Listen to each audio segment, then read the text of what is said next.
Hey, everybody. Welcome to Fauna Radio. And Andrew's running a little late, so guess what? I'm going to be the one starting off the show. It'll be fun and easy.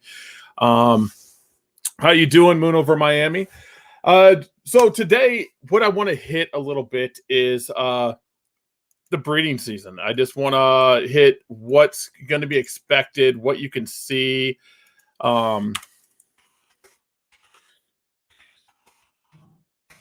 Let me give him the right link just in case he had the wrong link. But I want to go over what you can expect from Warner Exotics, what you can expect from everybody, really. Hi, Tanisha. How you doing? What kind of things that were we seeing in the gecko world right now? What are we seeing that's hot? What are we seeing that's not?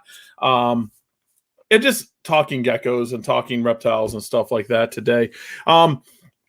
Until Andrew gets here, this is something I was going to hit on later, but since he's running a little late, I thought, hey, maybe I can just go ahead and talk about this picture. I produce a lot of geckos. Tanisha, I'm doing really good today, except for what I'm going to be talking about here in a second, but I'm doing really good. Things are going great. The hatching season is going great. We have, a ton of eggs, a ton of hatchlings. My alligator lizards should be popping any minute now, so things are going really good. But what happened is this pair of eggs hatched today. Well, technically, the bottom one, the normal looking one, or should I say the tangy looking one, hatched last night. And I always leave them in a container. These containers are like 1 inch by 1 inch containers. They're really small containers, maybe 1.25 inches. And I always leave them in there until the other one hatches. This is what I do. And the other one hatched. So I took a picture of them like I always do. I don't post a lot of pictures, but I do take pictures. I do take a lot of pictures. And every time I get a set of geckos, a hatch a gecko or a single gecko, I take a picture of it. And I go back and reflect on it. I'm like, okay, that was this, and stuff like that. And I label them what ones they were. And I just took a picture of these. And I sent them to a few friends. I didn't even think about anything yet. And I set up their tub. I got their labels ready. I labeled their tubs. And when I took them out, I noticed something really, really bad. And it's not really, really bad. It's just something, and I don't have a new picture of it. I'll probably hit on it next week because I had to show to prep for and stuff. But you can kind of see both of their tails look stubbed on the end of their tails. Now, they're not stubbed. They're kinked. They're almost identically kinked. Now, here's what happened is the albino hatch, and it has some umbilical cord, and what's the egg sac still attached. And what's kind of funny about that is I was just talking to another person about he had something like that happen, an egg sac attached to a baby, and he contacted me and asked me, was he doing it correct? Which he was. He was doing everything I would do. Moist paper towel, a hide, and keep it clean, and it'll be fine. In a couple of days, it usually fall right off, which his did. So I didn't touch that. I seen that the umbilical, the egg sac was still attached. So I didn't touch that one right away. I took the tangerine out because these are blood, by the way. They're blood tangerines and tangerine, or should I say a blood tremper. So I took it out and I looked at the end of the tail. And I'm like, oh my, did I do something bad? Did I kink its tail by shutting the lid on the tail? How you doing, Wally? We're waiting for Andrew here in a little bit. So I'm kind of giving a story. Wally got to see this picture a little bit ago. And the little bit of story on it too. But I thought when I took out just the regular blood, I took it out and I seen the end of the tail was kinked. I was like, did I shut it in the lid? When I opened them up the first time, and did he move? And I just shut the lid and didn't notice it. And I was like, great, Gary, it happens. I was like, that sucks. And so I set them up, put it in there, made sure everything else was okay. And then when I picked up the albino, it was identical. It was an identical kink. Now, the moral of the story is I'm a larger breeder, but it does happen. I don't have an explanation for this. I talked to another friend, and he was like, is it temperature? And it was Andrew. Could it be temperature flux? And I'm like, I don't think so. I don't believe in temperature fluxing to cause kink and tails like this. And And I check my incubators 3 times a day. I check them in the morning when I get home from work and before I go to bed every morning. So they're checked 3 times, and I never had a flux in temp. And this was in a female incubator. That female incubator rarely runs because of it being in the gecko room, and the gecko room is 80 degrees all the time. Yeah, I agree with Wally. They scare me. And when I sat there, now I got good news with it and I got bad news with it. I've done this pair this is the 3rd year I've actually paired these 2 animals together, and I've never seen anything like it. But if I see any more with kink tails like this, it's just too random. It's in the same spot. So now I got to think things over. I got to look at things and I got to find out what's going on. I mean, I have produced hundreds of bloods, and this is the first time I've seen anything like it. But morally, I got to, do what I got to do, and make sure that these animals are going to be, okay. Let's see if he said he'll be there, but we'll see. I thought he messaged me again. So the moral of the story is things do happen. And I'm not going to cull these. These will be raised up and they'll be sold as pets. These will probably be sold as pets when they're about the 30 to 40 gram. That's also why I'm not telling all the genetics. I could tell you that it's blood and a blood tremper, but I can't tell you everything that's in it and everything going on, because they will be pets. This pair produces pretty animals like you see.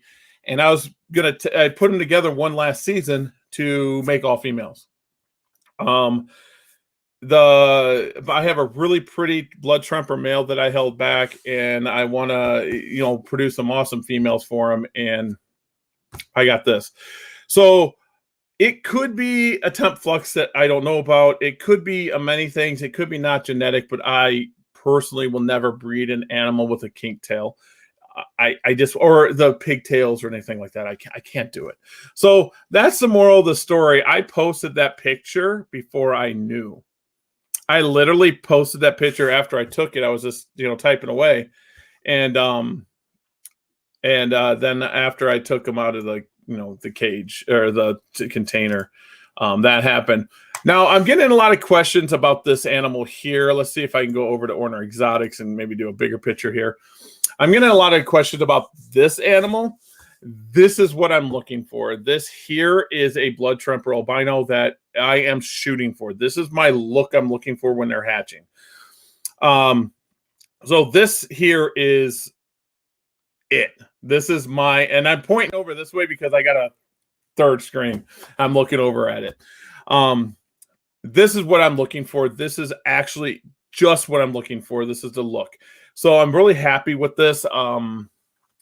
This pair, the pairing. So I probably will pair this up again next year. And he is on. We got Andrew here. See, Andrew's there now. There we go. Everyone left because you weren't here. I doubt it. But I went over my kinking issue and was telling everybody about, the two tail. Figure it out? No, I don't know what it is. I'm like Wally. When something like that happens, it gets in my head, and I'm like, then I'm starting to go over everything. And here's the thing: if I don't get any more kink tails, it was a fluke. If I get any more kink tails from that pairing, I have an issue. And because people don't like hearing this, but every morph is a deformity. Yeah. So you could get het kink tails. You could do that. So do you remember the one with the curly tail? They used to sell them really big time. The pigtails, yes. You'll confirm quicker if this is a genetic issue. You're a hunt, and you know what? Wally's right. Wally's 100% right, and they're females. No. And he's right. If I kept them back, yeah, he's right. It's Wally. Things like that just get to me, and then this is what I was trying to show people is when we went to this is a blood tremper right here, the one with the kink tail. Yeah. Now the albino one above that, right? Yeah, that's the blood tremper. Yep. Does that have a stub tail or something, or No, no? it's kink with the other underneath. Okay. The kink is actually underneath, so it's kinked over. And this one here, where I got my mouse, it's kinked under too. And yeah, okay. And I can straighten it out, and it kinks back over. I can actually straighten it out. Now, there are some people that would just pull off the tail. I can't do that. I won't do it. And I've heard of people doing that, breaking off the tail and then saying it just lost his tail or something. No, and that's what separates, I think, a good breeder from a shady one who just we'll snap the tail off and then it'll grow back a stub tail and you won't notice it, and at least you're honest with it right away. So yep. See, it was sticking my crotch. See, now this is why this blew me away when I seen this animal. It's a female. Look at that, and it's just hatched, and it's a female. That's just something that you don't see. So this animal here is a male, and that's what I'm going for with my blood trumpers. Yeah, that animal, that's really nice. Insane. I like the colors. All right, Wally, just keep listening, bud. Thanks for Wally's great, man. Well, I love Wally. It's just I hope the weather changes this week so we can get because I ordered some stuff from him, and it's coming. The weather was good today. It was a little warm. That was beautiful here. I love that. That's the tangerine rainwater, right? Am I correct? Yeah, this is my tangerine rainwater, and you start seeing the carotene coming in. I'm working on the carotene to come in the tail. But people are asking me if this is blood. That's why I wanted to show this picture. I don't have blood rainwater. No.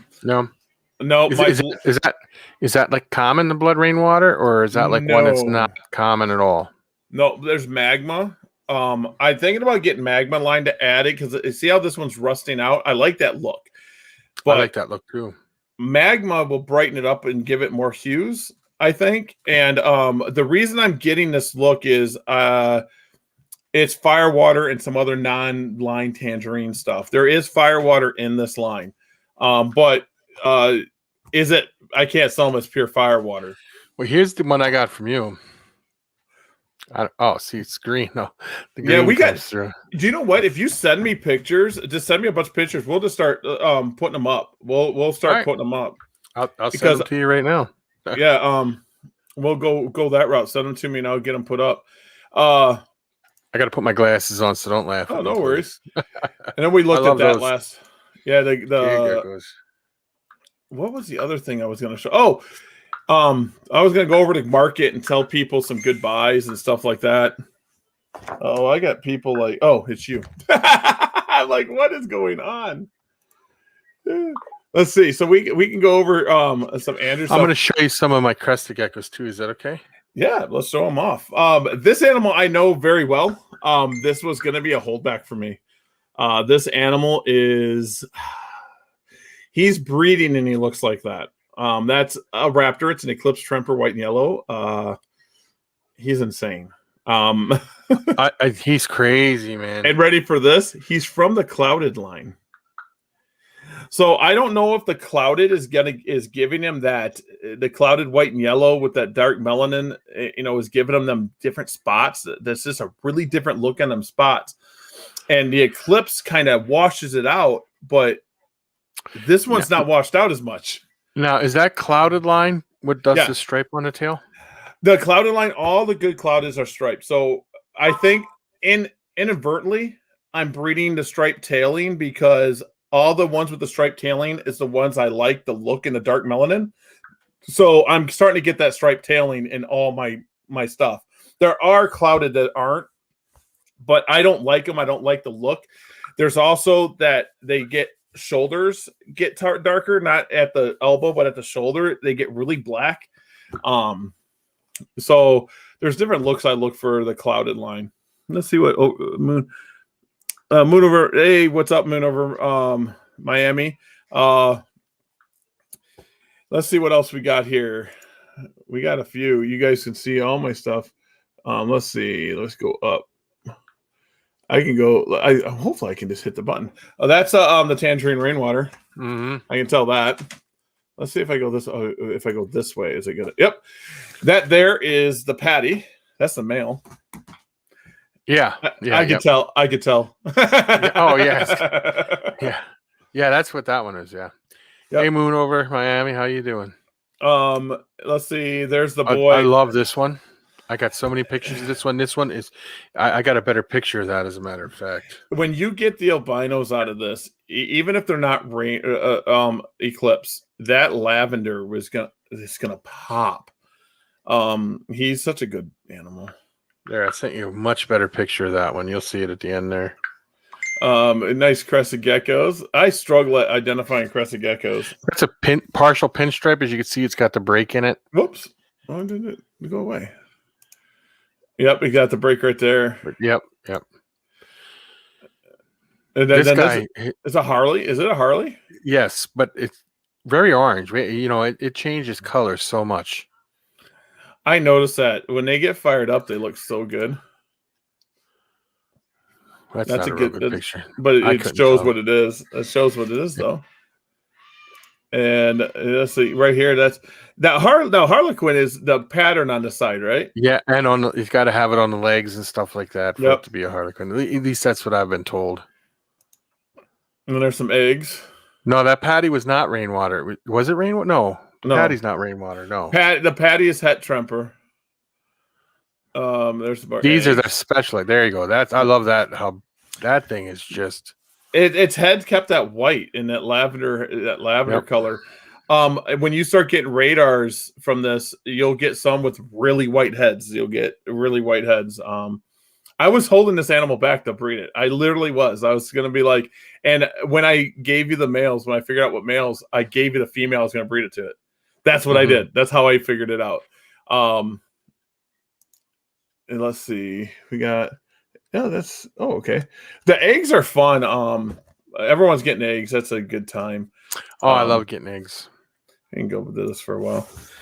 Yeah, it's just the breeding season has been really whacked. I did get some really cool eggs today. Got some more pure macularis eggs. I got some my double het, or should I say my bell patty hets laid eggs. So well, the rainwater that I got yesterday, but they were infertile eggs, but like that's common with the first clutch of the year, you know. Yeah, first clutch of the year, and with first, she was a virgin, so yeah, it happens. But the rainwaters will give you a good amount of eggs. I ready for this? I only breed 4 female rainwaters, and I get 50 to 60 babies. See, that's crazy. That's awesome. They're just a. One thing I'm going to do too is breed a lot. I'm going to incubate for females a lot to start because I want to really build that up. What I tell people, and I was just talking to a few people about this. I was said, you want to make your own females. Once you know your lines are pure, make your own females and then bring new blood in with male, because males can go to more females. Females only can go to one male. Yep. Now, I do buy females. I just bought some pure macularis. I bought some fasciolatus. Then, let's see, like Miles, I'll go pick up an animal from Miles. Wally, I would do the same. But there's a select few, and it's got to mean something to me. It's got to mean something to a project. But all the rest of my stuff, dude, I'll just like, oh, I need more raptors. I'll just keep 10 raptors back this year. That's how I do it. This Leonardo wanted to know if can a clouded just randomly appear? All clouded is, Leonardo. All clouded is melanistic line.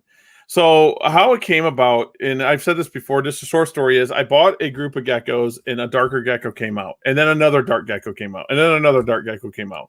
So I started holding them back, and then I bred them, and then I got darker geckos. It's just a melanistic line that I can't call Black Knight or Pearl, or I can't call it the other people flip out. So, yeah. I mean, honestly, you can start your own melanistic line. Anyone can. They don't have the small heads like the Black Knights get the tiny heads and all that. So these guys are amazing. I got 90 gram to 95 gram males that are clouded. My females give me eggs just like anything else. I did have a few females start ovulating at 35 grams. But I think it's because I started outbreeding them to fasciolatus and stuff like that, and I started getting the lower end clouded again, and it was crossed out. Oh, I seen that you messaged me. I just haven't been able to get on and get the messages. I'll look at it. My clouded line is just like my look. I was looking for. And if you made something and it was close to it, I'm not that breeder's gonna be like, it's not a clouded, it's a blah blah. Yeah, no. Melanistic's melanistic. You know, Let's just hope when you really start breeding them that they get darker and darker. That would be yeah. great. Yeah, you just got to work at it. And, I'm not in it for the money craze because I could probably put clouded out there right now and start getting $1,500 to $2,000 for them. I want to make sure my line's right. I want to make sure it's good.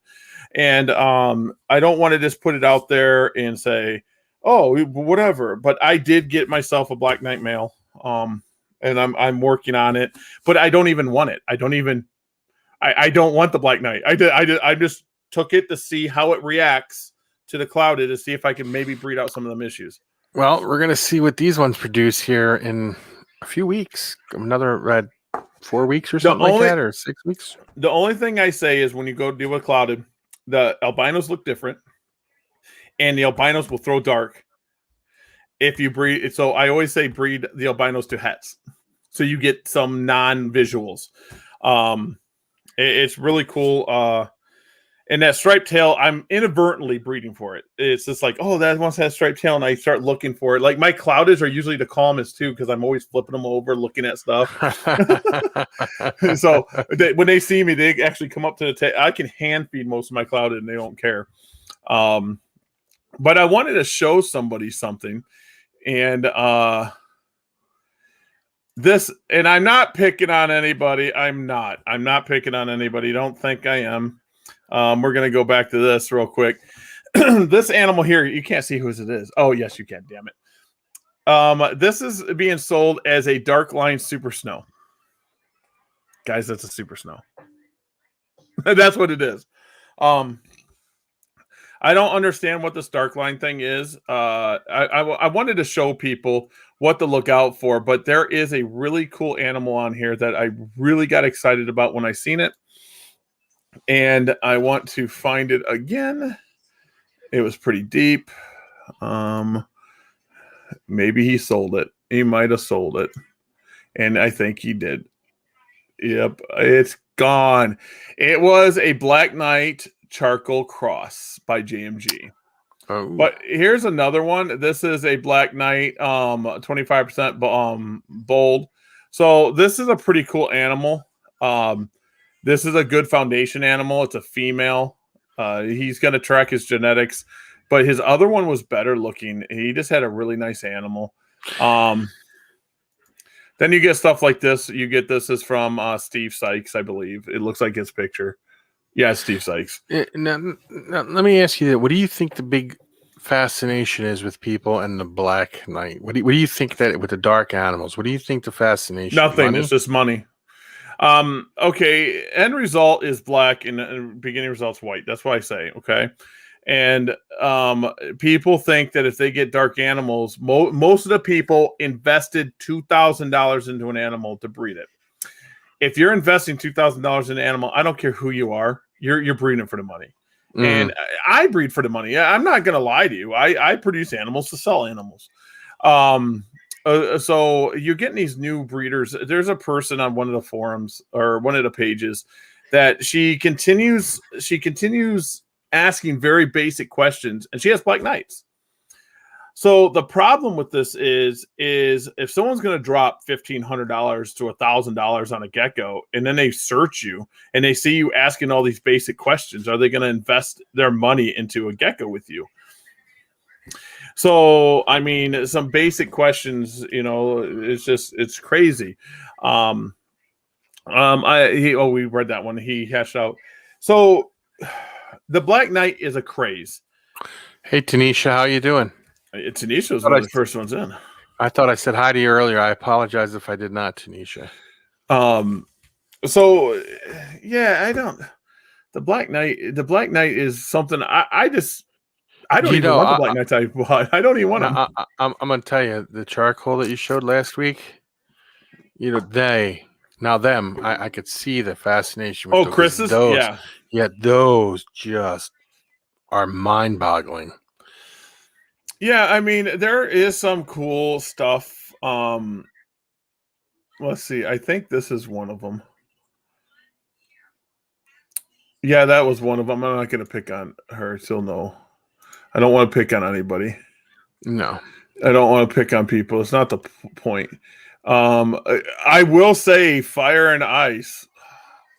They got me tempted.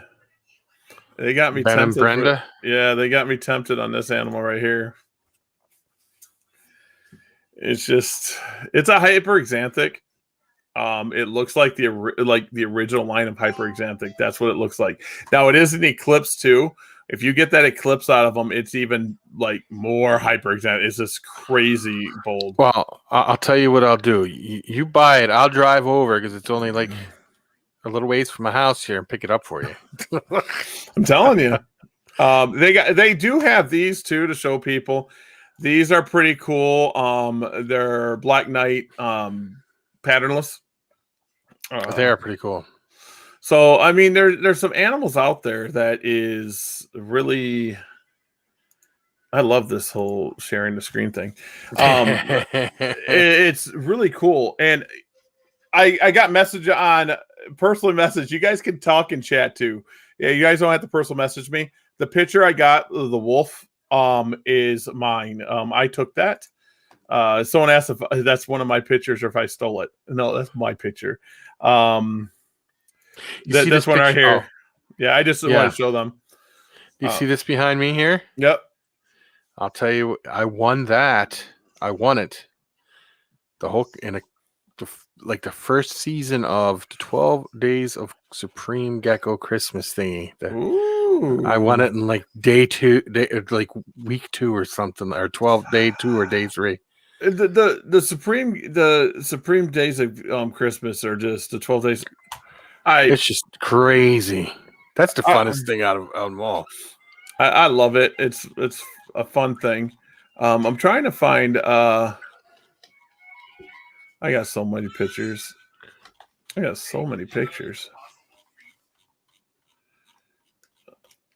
Someone's messing with you. Who, me? Yeah, she's right here. You'll see the hand come in, and then you're going to see no fingernails because they blend in with the screen. That's awesome. I love it. I am getting into tortoises though. Hello, Ed. How are you doing? Ed from CMC. Can I give a little shout out to Ed here real quick? You can give Ed a shout out all day. Okay. He makes the greatest liners ever for any rack that you have. Ed from CMC Reptile. The greatest liners ever. If you guys want liners that are they're absorbent, they're easy to change out, and they're 100% biodegradable, and they don't have any chemicals or anything. I mean, he has them specially made, and then he cuts them himself. Love it. He has this shop. It's great stuff. You guys need to check out his page. See, that's what I'm talking about. That's what this is all about, is to get people out there. I'm all about sharing and you're kind, Ed. You got the greatest liners ever. That's what I'm talking about. Ed wouldn't like me though, because I don't use my setup, my breeders. I don't use anything except for paper towel and my hatchlings. Yeah, well, that's for the geckos. I'm talking for snakes too, though. But I mean, for anything like that, I don't use anything either. I only put paper towels in the setups for he's got the liners. He's got them that'll fit the small little tubs. He cuts them. There we go. Used them. That's really cool, though. And he cuts them. If you got the one with the cups that are built into the thing, he has them so that they slide right over top of the cups and everything. They're really good. Will you stop brown nosing Ed for furry shit? No, Ed's cool as shit, though. You know Ed's cool. Sorry, Ed. I told him to stop being a beggar. Beggar, I love it. No, Ed's awesome. I'm trying to find a certain picture. Oh, I uploaded it. This animal here, I actually spent a few $1,000s on. That animal there. What is that exactly? That was back in 2000, and this says 2013, but I bought it in 2012, and it's March 2013. That is a Max Snow white and yellow het bell, and at the time, it was possible het eclipse. It proved out not to be het eclipse. And That's what you started, wanted, right? Yeah. I wanted the het eclipse. It didn't come out to be. This one here produced the very first Super Snow bell, white and yellow. This is the father. I sold this animal to Sean, Sean Gray, the guy that does the shows down in Texas. I sold him, his son, and his grandson to him. And it was pretty cool because you see the difference in generations. But that shows you kind of how blah a white and yellow was back then. Yeah, now they're really popping. Yeah, I see some really, really bright white and yellows. Super bright white and yellows. And his first daughter, it's a really bad picture. This was the first white and yellow I ever produced. I was so excited. I put flash on, and you shouldn't do that. No, I've noticed that with some of my stuff. If you put the flash on, it just... Yeah, let's see if I can find the white and yellow. I like the white and yellow stuff, and I like the bloodline stuff. That stuff just... See, this is what I'm breeding for, and this is what I'm hoping you get with that animal, that male. See how much lavender's in. This was my Y. I call them Y bands. It's just for me to. This is back in 2012. Oh, it's dated 2012. And what is this one here now? This is a Bell albino. A Bell albino. This is just a normal Bell albino. And I was breeding for. See how I was trying to get the white out of the in the middle and lavender. This is not a snow. It's just a Bell albino, and I was breeding for that, and then I lost everything in overheating and fire. But I'm trying to get this back, a breed for this again. It'd probably take me another 2-3 years because I've been working on it for about 4. Get that lavender bands, and I call them wide bands. That was a very special line. I'm trying to find this is the head of the first albino. See, this kind of shows you that it was because this was the daughter to that animal that I was pictured to male. That's the daughter. A Max Snow white and yellow Bell albino. Yep. You really like the Bell albino line stuff, don't you? I'm all Bell. I always tell everyone, here's just a white and yellow. That's just an everyday white and yellow. Mm-hmm. I like that too. I'm all about the Bell albino. I always tell people Tremper is the starter line, Bell albino's the grown up line, and Rainwater's the black sheep. I like the black sheep. I just hate to say it, but I really do. I always have. There's people working with it now. Magma's a really cool line. My buddy Miles is posting out. You should follow Miles. You follow Impeccable Gecko. He's got some really cool rainwater stuff, and I'm thinking about adding it in because the only rainwater I have is tangerine. It's just tangerine rainwater stuff. I have no eclipse, no nothing. Everyone's like, "Do you got typhoons?" I'm like, "No, I got tangerine rainwaters." Yeah. And the Bell, I have everything in Bell that matters to me. I don't have Marble Eye or nothing, but everything that matters to me in Bell. But I'm actually not breeding white and yellow this year. I'm not breeding white and yellow Bell. No. Mm-mm. See, but that's what you do. You work with something you like, and you focus in on it. Like I was telling you, were asking me about it the other day, remember? And like I like the rainwaters, I like the bloods, and I like white and yellow. They're all cool. Tanisha said hi, Becky. She said hi, Tanisha. My favorite stuff about Bell is trying to line breed that simple stuff, like the white and lavender and stuff like that. I just like that look. I like that classic look. And I was just talking to someone again. He goes, "You're the only person breeding for this, so when it comes time, you're going to have it." I'm like, that's the point. Can you just go out and get a plain Bell albino anymore, or is it all mixed up with stuff? I believe Steve Sykes has something he's saying is not het anything else, or it's possible het eclipse. Most Bell are possible het eclipse, but they're out there. I'm just trying to get that classic look. I'm not sure if I got a picture of like a. See now, I really wish that back in the day people would not have mixed it in until they lost the original lines completely. Yeah, I mean, because everyone's breeding for a look, and I don't have a picture of the radars. I like the banded radars. I don't like that speckly radar that people like. Hey, here, this is a radar here. I believe. Yeah, this is a radar. This is me trying to get the pattern back in my radar. I like that though. That's nice. And if you ever see my holdbacks, look at the tail. No You matter like what. Is it just the stripe that you like, or I don't know if the striping has anything to do with the pattern, because I like the patterns and the striping tail. Most of my holdbacks, this animal here is, I forget what number she is. It's a girl, but she's breeding. She's like 65 grams now. She's an amazing animal. But yeah, let's see if I mean, this got sold. Was it Leonardo that bought these? That animal sold. That sold at Sewerfest. Let's see. I'm trying to find something. I mean, there's a clouded. I think I've shown that before. Yep. Well, I don't know if you've shown it before, but I know I've seen it. You showed me that picture. I like it. I don't see anything. See, this is what I like doing. I just like look at pictures. I don't know. I just love looking at pictures. That's what I do at night. I just look at Morph Market and stuff. We should pick a breeder, go to their page, and just go through their stuff. You guys want to do that? Watch this. I'm gonna go right to John. I knew you were gonna pick John. He's got some amazing stuff. John is my homie. People don't understand. John Gecko Boas, if you guys are looking for him. I don't compete. I had some of his stuff before. I don't want to be part of that, buddy. There is a cipher. Now, there's some people, and I'm not going to put them down, saying some stuff about the cipher. There's a Black Knight that Gecko Boa, that he thinks the cipher will do certain things. He thinks it's going to add a stripe down the middle for a bull stripe. That's not exactly how it works. Them right there are just insane. We'll go to available geckos. I don't think he's got very many available, but I'll show you guys some really cool stuff.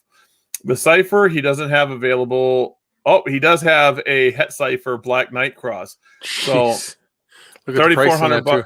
Yeah, $3,400. So you got a Het Cipher. Now you think about this. No male visual has been sold at all. So if you go ahead, I mean, he's listed some. So you pick up a Het Cipher here for $1,000 for $4,400. You're going to get an animal that's going to produce ciphers, and no one sold a visual male. So if he's selling het males for $3,400, could you know what my luck would be though?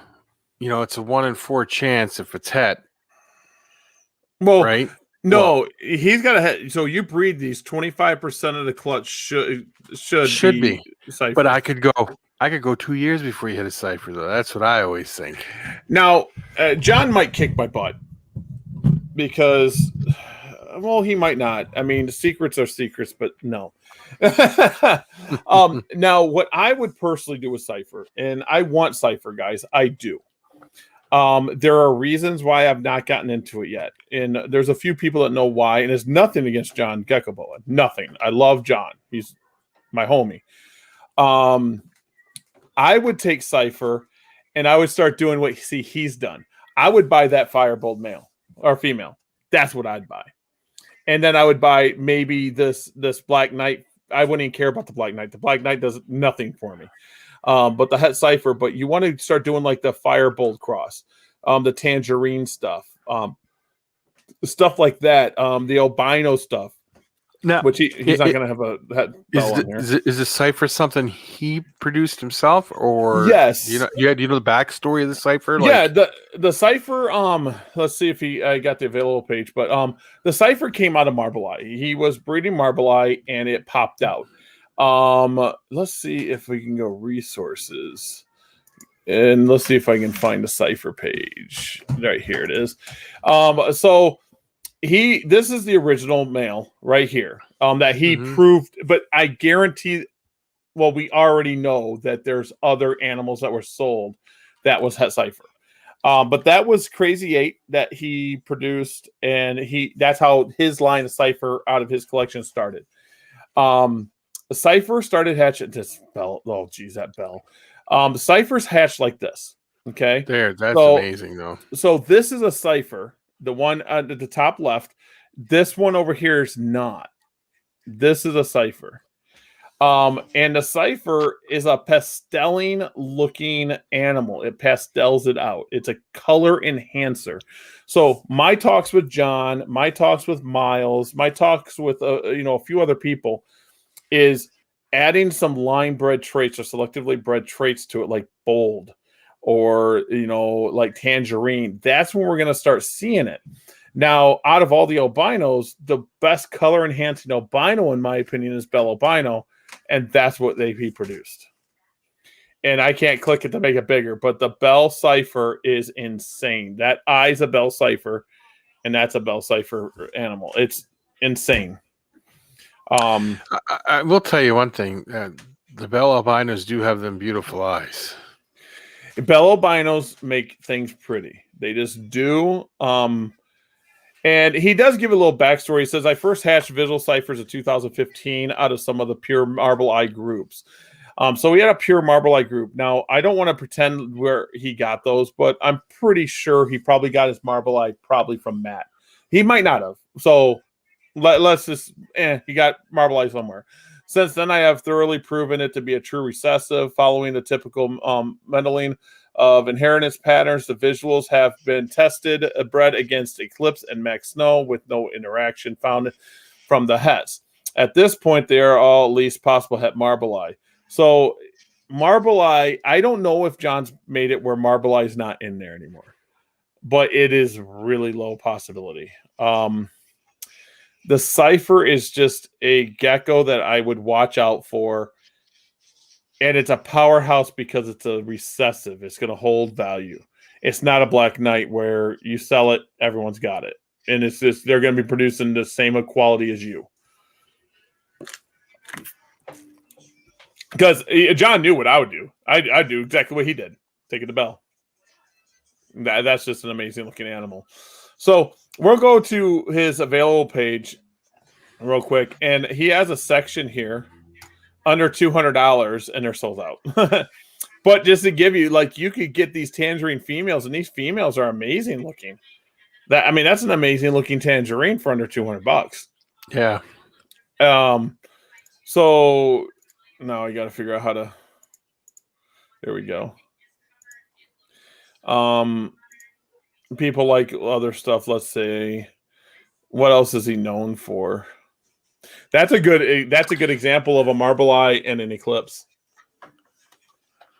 That's a good. I'll tell you. You want me to tell you what I had from him? I'll tell you exactly what I had of his back in the day. These are what I want. I need firebolts, but look at that. That's beautiful. That one's good. I had what he called a rainbow bold, but then he changed it to a lavender bold. Yeah, I forget why he told me he changed the name. Well, but I don't remember. I can't speak for Gecko Boa and say why he changed it. But I know why I do. I'll like my wacky line's not gonna be called wacky all the time because I have wacky bells and wacky trempers and wacky.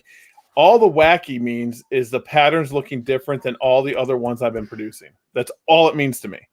So when I go to shows, sometimes on my label, I put wacky. Now, when I get that pattern to something that's perfect the way I want, I'll probably name it something else. Mm-hmm. And that's probably could have been. It was a different look, like clouded. Now it's melanistic. So it doesn't give me that clouded look in 4th gen. It just gives me a dark gecko. Like Gecko Boa's stuff's insane. He's got phenomenal stuff. And it's just a crazy looking thing that when you start producing, you're going to get this. If people that only produce 50 animals a year don't see it as much. They'll pop out one thing. It's like, whoa. And the reason that you see larger breeders like myself post so many awesome looking animals is because it's not that we produce every animal that's awesome. Is we have more of a chance to hit that awesome animal. We're producing that many eggs. I got what you're saying there, yeah. Yeah, so out of my 1,500, I'm going to have 200's like, whoa, look at this. But I also have tons of the other ones I'm wholesaling off. I just talked to a person today, and they were asking how I test bred stuff and how many they asked me how many animals I would breed to an animal, or how many animals I had to produce from an animal to prove that it was not het. So mine is around 60. That's why I say 60 to 80. I will know that it's not carrying anything. But if you breed it to visual, I have actually seen 2 to 3 generations or 2 to 3 years of breeding to a het, not hit nothing. And then 1 year you're like, whoa, it's there now. But if like my blood, right away I took it to raptors. Took it 4 raptors. Popped out albinos. I'm like, oh, he's het. And then, it's just the way it was. Well, like these 4 eggs I got right now from them, I'm nowhere near what you are, but I can't wait to see, because you said there could be some super awesome stuff come out of that. Where you're going to be at is you're going to be hatching some really awesome stuff. And the hard point you're going to have is this year, are you going to sell anything? It matters where you want to be. It matters where you want to be. But what I would do, and I know this sounds really weird, but you might want to go look at other males. You're producing females. Look at other people's males to bring some different blood in. If you just buy all males from me and all females, you're going to be producing the same looks and the same thing I am. Like I'm looking at John right now. I'm talking about some certain animals. We kind of chatted a little bit here and there about it. And then, I talked to Sykes. I did get some animals from Sykes. I got some fasciolatus from him and some macularis. They know where I want to be with certain animals. Like they have certain things I want. And then when I look at my animals, I have this problem, and everyone does. You look at your animals like, oh yeah, whatever. It doesn't look as good because you see it every day. Mm-hmm. But then every once in a while, I'm like, whoa, that's different. And I need Cypher and I need Marbleye, but I want Marbleye. I know this sounds really weird. I want Marbleye more than I want Cypher. But the 2 people I trust with Marbleye, Cypher might be involved. Oh, yeah, let's see. But what I want to do is, I'm going to produce so many I might sell one just to purchase other males to bring in. Yeah, or trade. That's another cool thing. If you get, I don't know how many expos you get off that way. You got expos? We have one every year here, but then I could travel. Minnesota has them, a lot of them, and so does, Wisconsin. Come to Sewer. That's what I said. Yeah, but the only thing is I'm probably the largest gecko breeder there, but we got people like Heidi, Xena. Her animals are just. You want bolds? I call them the Heidi morph. I'm not joking. I call it the Heidi bolds. They're insane. I'm gonna look them up. Heidi. This Fez TV thing here, he wants to know if you could show him some of your eggs. I don't have a traveling thing. I can show you what my eggs look like in 2 seconds. Yep, I will show you eggs. Let's see here. Let me get to Facebook. I know I've taken pictures of some eggs. I know I got pictures of eggs on there too. Yeah, I just gotta get to Facebook and oops, I went to Go Gamer. Don't go to Go Gamer, guys. No. It's just it used to be something I used to do, and now it's not. Let me see. I'm all over the board. Here we go. Photos. Here's eggs that where were these? Oh, these were cave gecko. Sorry, them were cave gecko eggs that were laid. Here's an egg hatching. Oh wait, I'm not even showing you guys. There we go. There's an egg hatching. This animal here is a clouded. You can start seeing the cloudedness on its head and the yellow coming through. That's the look I was going for. This animal's still in my collection. Let's see. Here's 2 more eggs. Egg pulling these. Let's see. At least twice a day. Oh, kind of take for granted. I don't know what them were. I probably just took pictures of eggs. Sorry. Let's see. Here's some more eggs. I don't know what. I think these might have been pure macularis. I'll tell you the truth. Here's more eggs. That's a really clean one. So I must have caught that one when she was laying. when I was cleaning tubs. That happens. Well, that's like the two I got that are real clean. Yeah. She must have just finished up. Let's see. I got eggs out. This is how I incubate them. You see how dry that looks? That's what you want. You don't need it wet. That's perfect. That might already been hatched already because this was back in February. Them are already hatched. Here's 2 more eggs. I'll do a video too because rumors have it that you can't roll eggs. I roll eggs all the time. I don't even care. They'll hatch. That's that same picture again. We already looked at that one. Let's see. There's a clouded on top of a regular egg. Now you guys kind of see my containers. There's a clouded albino on top of an egg. Let's see. Rainwaters. There's your rains. Yeah, they're pretty cool. I already looked at that. Here's a white and yellow. That's a snow white and yellow bell, or radar. I'm sorry, hatched out. I still have him. He's still here. There's a site I didn't want. I didn't want that to be an albino. No, because you were trying to hoping it didn't have albino in it, right? Is that what you were doing? Yep, but it's all good. More clouded. You got. See, That's you can a nice see dark. No, that gets darker as it gets bigger, right? They go through stages. This one don't have the striping in the tail as much. I don't know. I should have marked which one this was. You can see the egg yolk still attached, but he hatched out.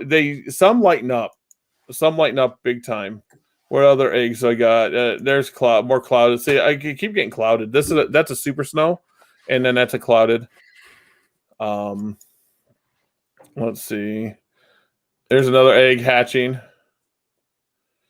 See, that's what's cool. I mean, it does suck that I produce a lot sometimes and I don't have time to enjoy it. But when I'm pulling eggs, I see the eggs hatching all the time. Like here's another one I can show real quick.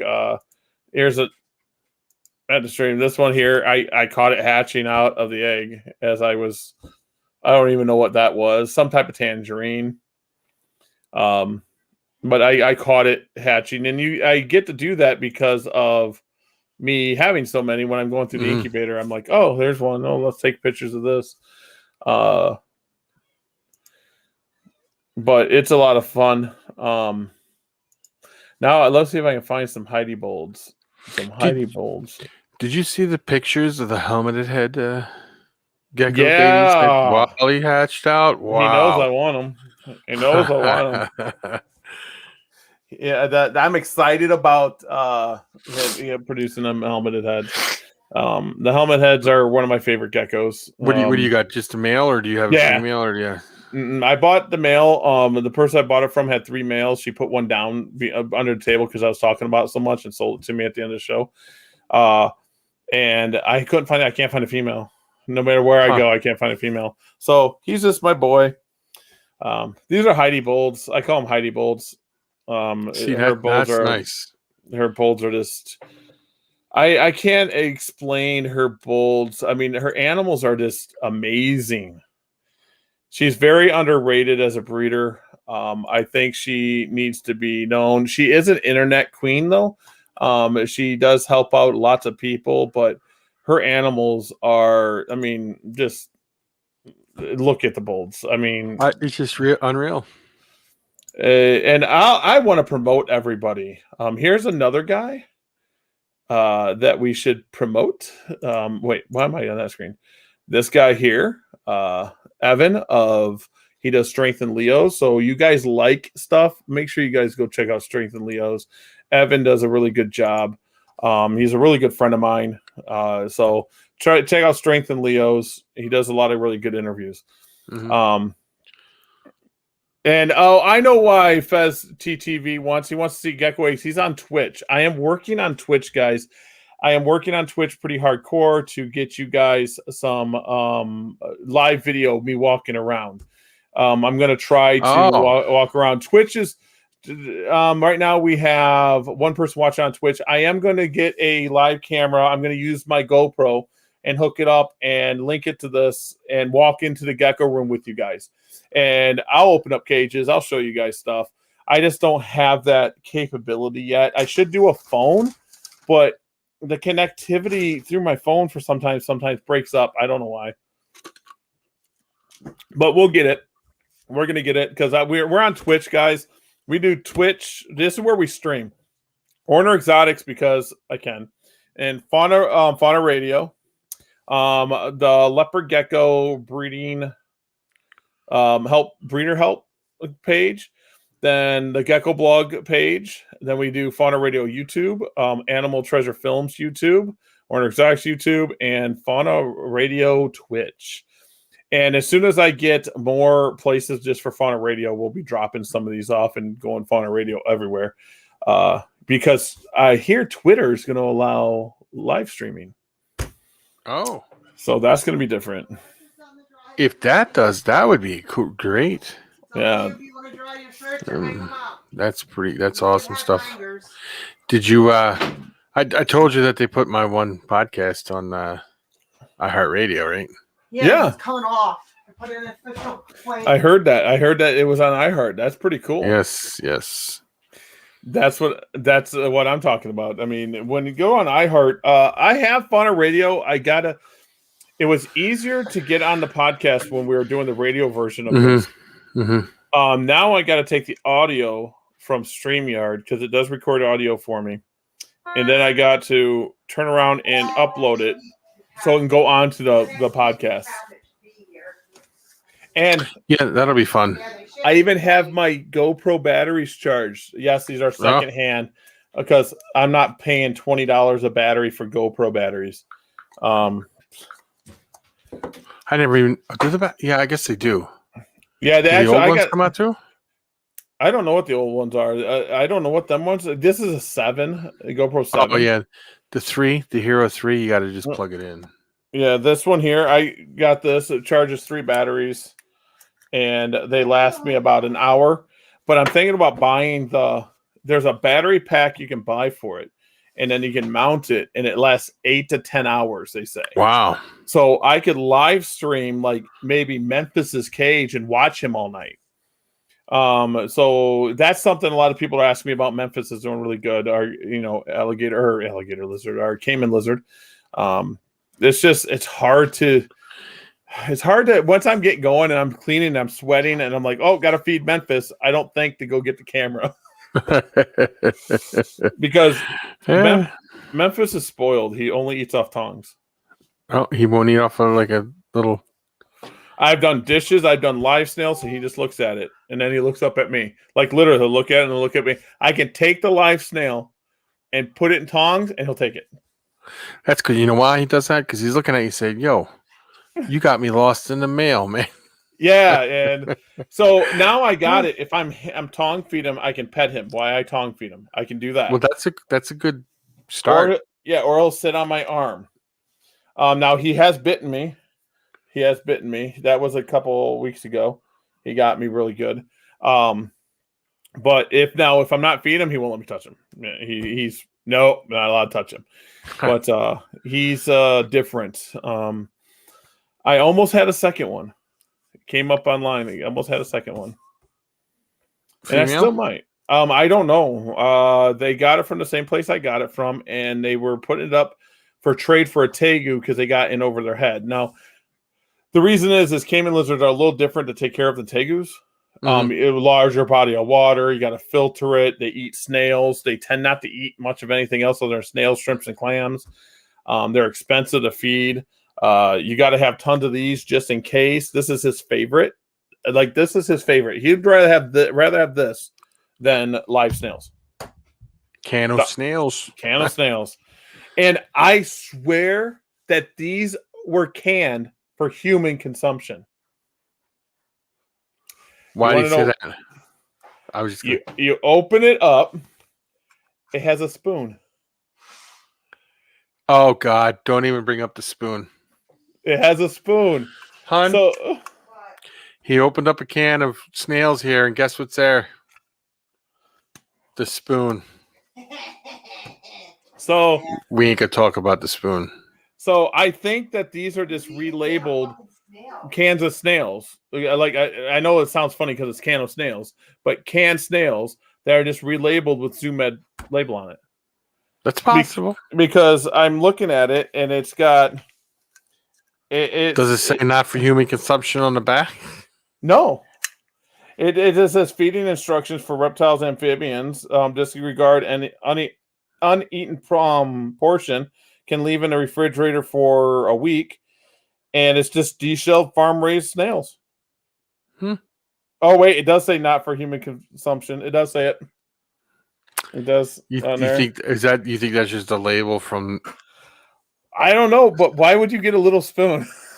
I don't understand it. Maybe to scoop it out or something. I don't know. I put it on my hand. I'm trying to get him to take it off my hand, and he won't do it yet. So I put like snails on my hand, and he doesn't care. Memphis is my favorite lizard I've ever owned, and I have awesome. I have a Nile monitor that I love, but Memphis is bottom by far. He's my boy. I'll never get rid of him. He's mine. That's cool though. That's cool that you might be able to bond with it or something. Just like my turtle. I don't, I've had many reptile over the last 35 years, but the turtle's a little different. Cecil. Yeah, the turtles are fun. I told you I was getting tortoises. I'm looking. Yeah. Oh, that's what I was going to. Yeah, you said that. What have you decided what kind of tortoises? And did you check out the Egyptian tortoises or no? We checked out those. I can't find many for sale, but we checked them out.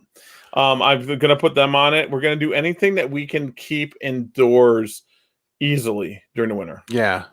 So the sulcatas, we have sulcatas, and I'm not interested in breeding sulcatas. No, they get too big. Yeah. And then they have, they're hard to get rid of. What were you going to say? Oh, Moon over the Miami says measurement spoon. Becky's birthday's coming in a couple of weeks. It's a measurement spoon. I like that. I didn't know. I just like, what in the world is that? They had like 4 at the local pet shop, and they were kind of quick for the price. What was it that they had there? The Cayman lizards. Oh. They came in the country. A large amount of them came in the country recently. And I'm not sure if I'm going to try to breed those either. But the reason I'm not doing sulcatas is the adoption rate. The adoption rate of sulcatas. They're everywhere you look, they're out there. And I don't see why anybody would even want one. I mean, I can understand it because they're cool, but if you don't live in the right area, like where I live, they're in the pet stores all the time, and 10 months out of the year, you almost have that thing in the house. Becky told me to tell everybody, public service announcement, her birthday's in 2 weeks. She's taking donations to buy a new tub. New tub. You had to go in the bathroom we just fixed. There we go. That's all I'm missing is my tub. Yeah, I'm gonna have to get some tortoise tables. I'm thinking redfoots for sure. My wife likes redfoots and cherry heads, yellowfoots. Them are going to be kind of easy to get. I know that sounds really bad, but they're easier to get.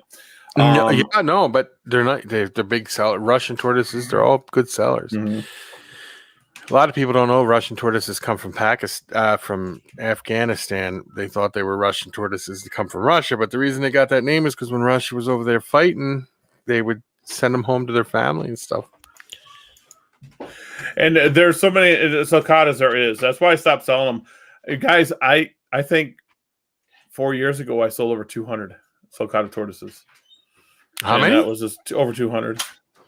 I'll never do it again. No. Cherry heads, I like that. We got a cherry head for my buddy Dan, for my wife for a pet. And the reason I'm thinking about doing some tortoises is my wife really likes tortoises. So she has a sulcata. It's I don't know. It's big now. It's huge. Well, not huge, but it's big. And she takes care of it like a puppy. It comes right up to her like a puppy. So, the sulcatas, when I gave them or I was selling them, I was getting them back like within a year. So I learned really quick. I'm like, oh, sulcatas, people can't do sulcatas. I'm not selling them. So the Orner Exotics are going to try to produce animals that you can keep in the house if you need be. That's why I kind of went away from breeding Cayman lizard. They're very, very unique care, and not many people can do it. Oh no, you scared me. Who, me? Yeah, I'm like, who's talking to me? And there, we could show that. We got to show that, Mr. Cecil. I got him at the size of a quarter right before Christmas, and now he's like, that big. He's getting big. They're eating machines. That's what I'm telling you. They're eating machines. When I go down there, he'll be on his perch, like on his little rock, and he'll get in the water and come right over to me, waiting for me to throw pellets in there. And if you throw pellets in there, and then he swims around and just pops up and grabs one. It's pretty cool. That's awesome. I had an alligator snapper surrendered to me about 2007, and it was friendly. It was like 8 inches. It was friendly. Oh, that's kind of cool. Let's see what this is. A friend of mine kept redfoots, cherryheads, and leopard tortoises outside. He used a heated hide, and they would all go in at night like cows coming home. I thought about that. I worry about with Wisconsin's hardcore weather. Same here where I'm at. I thought about doing like a pole barn type thing where they could get in and out during the summer months and stuff, and fall and spring, but during the winter I could shut it off where they had to stay inside. I thought about that. I'm looking into it. With lumber costs now, it's gonna be, but that's something I've been looking into. I've heard of people doing that, and then I've heard of people doing that and having predators come in, like raccoons or even possums will come in and like eat a leg off a turtle or a tortoise and just eat the leg right off it. Electric fences. He had electric fences to protect them. Yeah. Like the Cannon. I love Camp Cannon. Great channel. I want to say I've never met the guy. I've never talked to the guy ever. But he has a passion for animals, and I think he has a bigger passion for animals than humans. Which a lot of us do. Yeah. And I'll be honest with you, a lot of us his do. property is it's a resort. It's a resort. And if I could, I would love to go there and just see. I mean, he takes people on tours of it, and he's like, I'm feeding these guys, and he feeds them. His tortoise come up to him, and he's got monitors. And I mean, at one time, I think he lost a monitor. I honestly think one died, but then one it didn't die, and he took it in his house and heated it up and sat with it until it came a lot away. Yeah, he did that. Then he was all upset that one time that he had the monitor, and the one python got out. One of his jungle pythons got out, and the monitor ate the python. He didn't think it could get through the fence, but he said it must have got his head through, and he pulled it in. He took it in and got it x-rayed, and there he's seen it in there, and he was calling it, "You're bad." Yeah, and that's what shows that, he has a heart. I like Camp Cannon. I know he's got a big following on YouTube. If people want to, go search him, but I think he deserves a bigger, following. And same thing with gosh dang it, now I can't even think of his name. Oh, Dave Kaufman too. Dave Kaufman. That's what I was gonna say. Dave Kaufman's channel's another one that he should be way over 1 million. He's got 100. He should be up there by Emily. Yeah, Emily's another one. Emily's just another great person for the hobby. And I'll continue pushing these people like Camp Cannon and Ty. And I'm trying to get Ty Park to do something, but Ty isn't like tech savvy. Is he a little shy too, or no? No, he's not shy. He's really blunt. But his daughter is an actress. She plays in Flash, or was in Flash, and she's in some movies. And she wants to do a documentary. So hopefully something comes up because I think people really love to see what Ty Park's all about. Ty Park, because he's not shy. He's made mistakes and he'll admit it. He'll admit, like, he used to sell to pet stores, large chains, and he goes, that was a mistake. And Iguanaland is going to be. I can't wait. Yeah, but now with these rules going in Florida, will he be able to keep a lot of that stuff for Iguanaland or no, or do you not know? If he's an accredited zoo, so I think he's fine because he got accredited. He is an accredited zoo. And Moon, I did see where his building for the monitor that was frozen. I did see. These people are what I want to push, and I was just talking to. I'll just say it. I was talking to Frank the other day. I'll say it. I don't care. It was today. Was it yesterday? I forget. Frank from Geeky Gecko. Oh, okay. I was talking to him, and I told him why it's hard for me to do YouTube. And I was like, I produce 1,500 to 2,500 geckos. That's just my geckos. Then I have all my pets I take care of. And it's hard for me. I can videotape all day. It's hard for me to sit down and edit video. I don't have the time. I just don't have time to edit video. And, I can do lives like this. It's easy. I just come in, we talk. Mm-hmm. And that's what I was trying to, and I was telling him because I helped him with a few other issues. Well, no, nothing big. He had some questions, and I don't care who you are. I'm going to help you. Yeah, of course. And I've been real blunt with him and told him why I don't get along or don't agree with him and stuff like that. So anyone that's on here is like, oh my God, I've told him to his face, I don't need to post it online. I'll tell him, and we don't have to have a fight online. That's the way it should be. That's the way it should be. It should be two people should hash out their things together themselves and not bring everybody into it. And is there things that I don't agree that he does? 100%. But at the same time, when it comes down to the geckos, I'm so passionate. I'm going to help him. That's why we start talking. It just started a few days ago. He had questions. So we'll see. We'll see where it goes. He knows not to hit certain subjects with me. And everyone knows them subjects not to hit. There's subjects you don't bring up to me. And I hate drama. So we'll see where that goes. We'll see how that runs. But that's who I've been talking to, and I helped out with a few issues. And then I had another person email me out of the blue that I haven't talked to in a while, and I was like, "Oh," and they're breeding geckos and they wanted help, and I'm like, "Oh yeah, whatever, we'll help you too." Mm-hmm. But that's why it's so hard for me to do YouTube, and when I do YouTube, I try to make it the best I can. Like I took a 20-minute video just so you guys how I keep records, because that's how I do things, and which was a great video, by the way. And so I'm going to try to do one of egg incubation and air breeding. And it's just now with your egg incubation, do you mind if I hit you up with a couple questions for people that maybe? Yeah. Do you take the females after 22 days and put them in a male enclosure to keep the colors bright on them, or does that not work? Or is that, I've heard that myth before. I don't know if it's true or not. It works with Tremper, but nothing else. I don't do it for color because I think it's kind of faking out the people. Okay. If I sit there and give you a female that's super bright, well, look at my females, they're bright, and I'm not telling you I moved them in an incubator. That's kind of BS. Yeah, it's kind of short on me a little bit. I got you on that. Now there's a question on one of the sites, I forget, but my buddy Miles like, "Oh, the demons," and I said, "Oh, it's devil's work." And I was joking, but half joking. And I'm like, if you do it for color, I don't kind of agree with it unless you tell people you did it for color.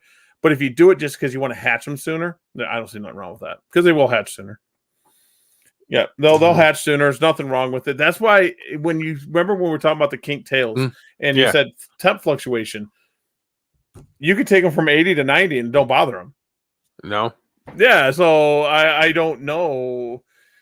I don't know. It's just, but I don't do that. I did, like I told Miles, I think I posted there. I'm like, I put a lot in females just because I don't want the eggs for 60 days. I just want them not to hatch yet. because I saw that. Yeah, I saw that. I saw that. I commented on that comment today on there. You were like, I do it because I just got to slow stuff down. Yeah, because people don't understand. Like some breeders use keratin to enhance their tangs. See, that's something else I don't like doing. I like it is what it is with me. It is. No, but you gotta feed that to them when they're little, right? Yeah. I don't know if it works. I've never done it. I've never even. I've never done it. I feel that I don't like the word line breeding or inbreeding because it's not always line breeding, inbreeding. I like selectively breeding. So I might take two animals from two total different parents and everything and put them together because they're nice bulbs. I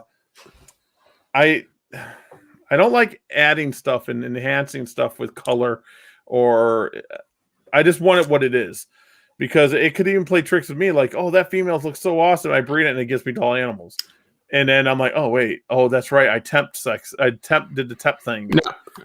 Can you explain to the people here? Because some people might not know this. I don't know all, but like the temperatures of breeding for a female, the temperatures of breeding for a male, and then the above temperatures that you breed, and you get females, but they're nasty. And yeah, I like keeping my females. I keep my females at 78 to 80 degrees. They'll hatch when they hatch. And the reason I choose 78 to 80 is because my room's 78 to 80 at all times. So it is what it is. And then my males, I do at 88 to 89. And then you'll get mostly males. I don't like going over 90. Most people say 91, but I don't like 9 at all. You'll get what's called hot females. Now, all of them will not be hot females, but you will get this amazingly intense looking female that will be mean, will beat up males. I don't know if all of them are infertile, but they will beat the hell out of a male. Makes you wonder what causes that, don't you? You wonder maybe their brain develops too quick or something. You don't. Yeah, I mean, we're manipulating everything, and when we breed, when we're breeding, we're manipulating their world. So, like when people say, I mean, I'll even say it when someone says, "Oh, don't breed lemon frost." Well, that's your line. My line might be Enigma. You might like Enigma, but not lemon frost. So your line is lemon frost. Mine's Enigma and out. Or mine might be I breed in racks with one hide or one moist hide. You breed in fish tanks with 5 hides. That's your line. Everyone has a different line. And it's just. I'll tell you how I have mine set up. I put the females, I don't know what size enclosure you use, but my females I put in a 28 quart tub, females. I put the males in a 15 quart tub, but the females I put moist hide in there, of course, and then they lay eggs in it.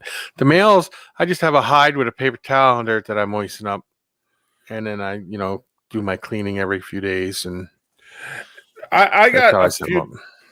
I'm weird. I got a few different ways. I have breeding groups of 4 females, 3 to 4 females in a 32.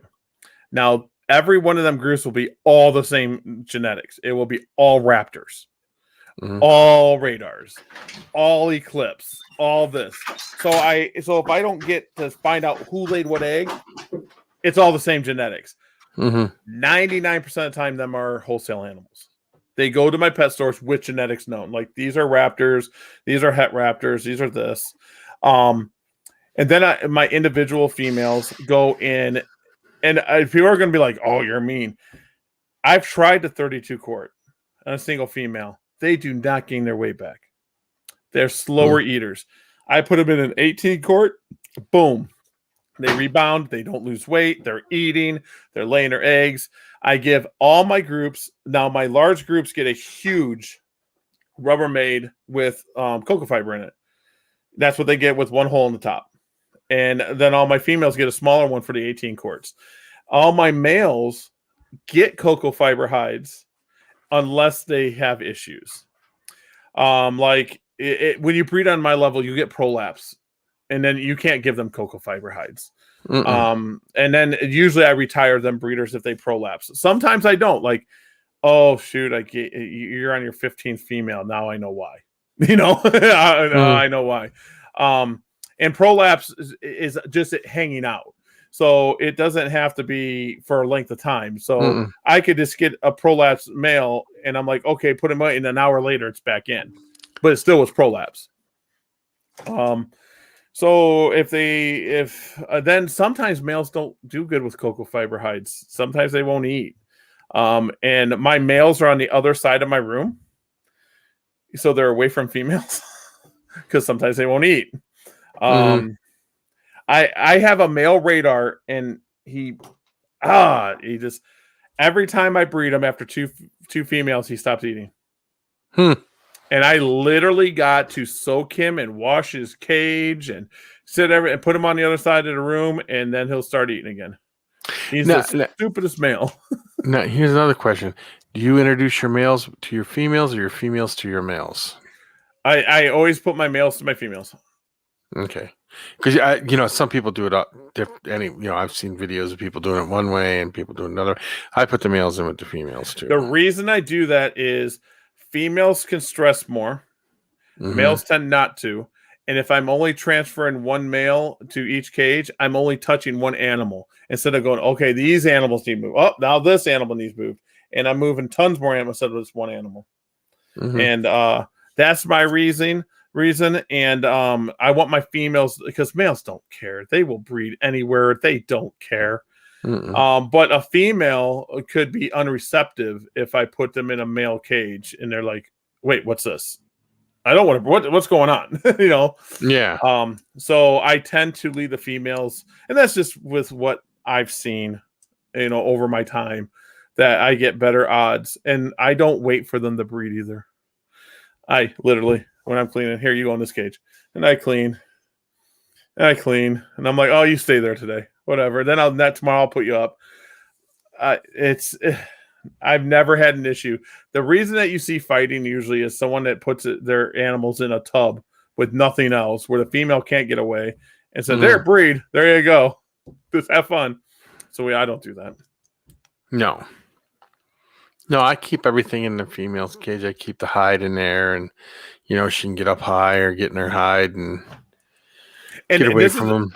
This is the thing, too. You don't want to scrub down your female's cages after you pair them the first time if you're going to run that male back through, because he'll leave scent trails and stuff. You don't want to scrub that tail. It'll stress him out a little bit.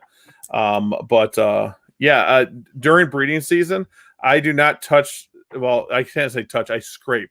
I scrape everything, and then that's how I clean their cages during the breeding season. And then after they're done, they get fully stripped.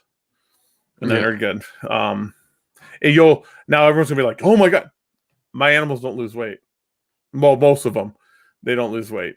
So yeah, I don't mess with them very much. Winter breeding, I don't. Yeah, it takes a lot for me to take a picture of a breeding female. Yeah, I don't think I have any pictures of my females. Yeah, I don't. It takes a lot for me to give a breeding female. Man, I love frogs. Dang, I love frogs. Oh, wow, that's funny. My buddy Mickey and I'll show this real quick. I'm gonna show this. This is Mickey and oh, we're already there. There we go. It's Mickey and Tamara. They run the Show Me shows. And it said MILF and DILF. I'm like, what? And it says, man, I love frogs, and dang, I love frogs. That's just funny. I like it. They're really good people. Them two people are just good, wholesome people. I like them. Have you ever thought about doing Pac-Man frogs? I did. Now, I asked you this before about the hormone breeding and the just trying to recreate stuff. The one breeder nobody tells you not. Nobody sees the Pac-Man group. The people kind of try to keep everything on hush hush. And I don't know why, but they do. I mean, your Pac-Man frog produces 2,000 babies. You could share the information. It ain't gonna hurt you any, unless you think that somebody else can sell them for $5 instead of 10 or 20 or whatever. That's what it is. It's 100% what it is. Leopard geckos produce pretty quickly, and So we share information, but there's secrets that we don't share, and because we don't want to over flood the market. But let's say there's only 2 or 4 big Pac-Man breeders in America. That's it. Mhm. But let's say they gave all that information and there was 10.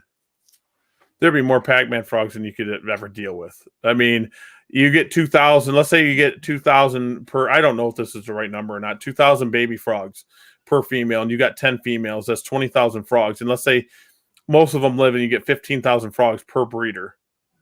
It's just going insane that you're thinking that with 10 females you could produce that many babies, and then you got to find somewhere that's going to buy them all, and so now you're going to start bidding people. I've seen Pac-Man frogs down to $2. I've seen them on lists to me saying, Gary, you want to buy these for $2, and I could have bought as many as I wanted. I could bought 10 or 1,000 for $2 a piece. And I will say I did buy groups of Pac-Man back in 4 years ago. I had Pac-Mans and I was going to breed them, and I talked to the person that I was going to get them from, and I was like, wait a second, you're selling them to me cheap enough. Why would I want to produce them? You get what I'm saying? Yeah. It saves you money that way. You're not taking care of adults. You're not going through the whole tadpole stage or nothing like that. But that's why the hormone thing is. If everyone knew it, and let's say 200 people had 2 female frogs that they bred with hormones and produced 1,000 apiece. You get what I'm saying? Now we're talking 200,000 frogs that need homes. And if someone's going to say, well, geckos are a little easier to care for and sell than Pac-Man frogs. I promise you. I have a buddy who has axolotls right now, or axolotls, and he's having a hard time getting rid of them. He's got a whole bunch of them. There's a guy that has axolotls in Sewerfest, and people don't understand. You got to have the pH right. It's not just throw them in a bucket. It's just not. You got to take care of them. And my daughter wanted to breed them. I'm like, water. That's all I kept saying is water. I was like, I don't want to deal with water and filtration. We already got turtles, and we got Memphis, and I was like, no, I don't need this. No. He wanted me to take some, and I saw him yesterday, and he wanted me to get some, and that's who I got some tarantulas from, and he wanted me to get some, and I'm like, no. He's like, why not? I said, because then I got to set up an aquariums again. I'm not really into that right now. They used to sell well. I used to keep them on paper towel. I forget how many I got. If you're watching who I got it from, I don't know if he wants me to say. I don't know if he's still doing it or not. But he sold me a bunch, and I set them up on paper towel. And I got them cheap. I forget what I paid for them ones. But what happened is that I bought them from him, and there was another person at the Show Me shows that says I can sell them to you for $2 a piece. And I might have been paying like $5 to $7 a piece, and I was getting like tons of different morphs, like tons. I made a killing because I just put them up for $25 to $50, and they were flying off my table. Mm-hmm. But then people were having problems. Were like, oh, I put it in an aquarium, and I'm like, no, they need land. Oh, they need this. It was a setup issue. And it's not eating. What are you trying to feed it? I'm trying to feed it pinkies. That's a baby. No, feed it a roach or feed it something. And so I didn't like it that part because I was doing bad experience for newcomers. Like, now they might not want to be in the hobby anymore. So just because it's cheap doesn't mean it's good.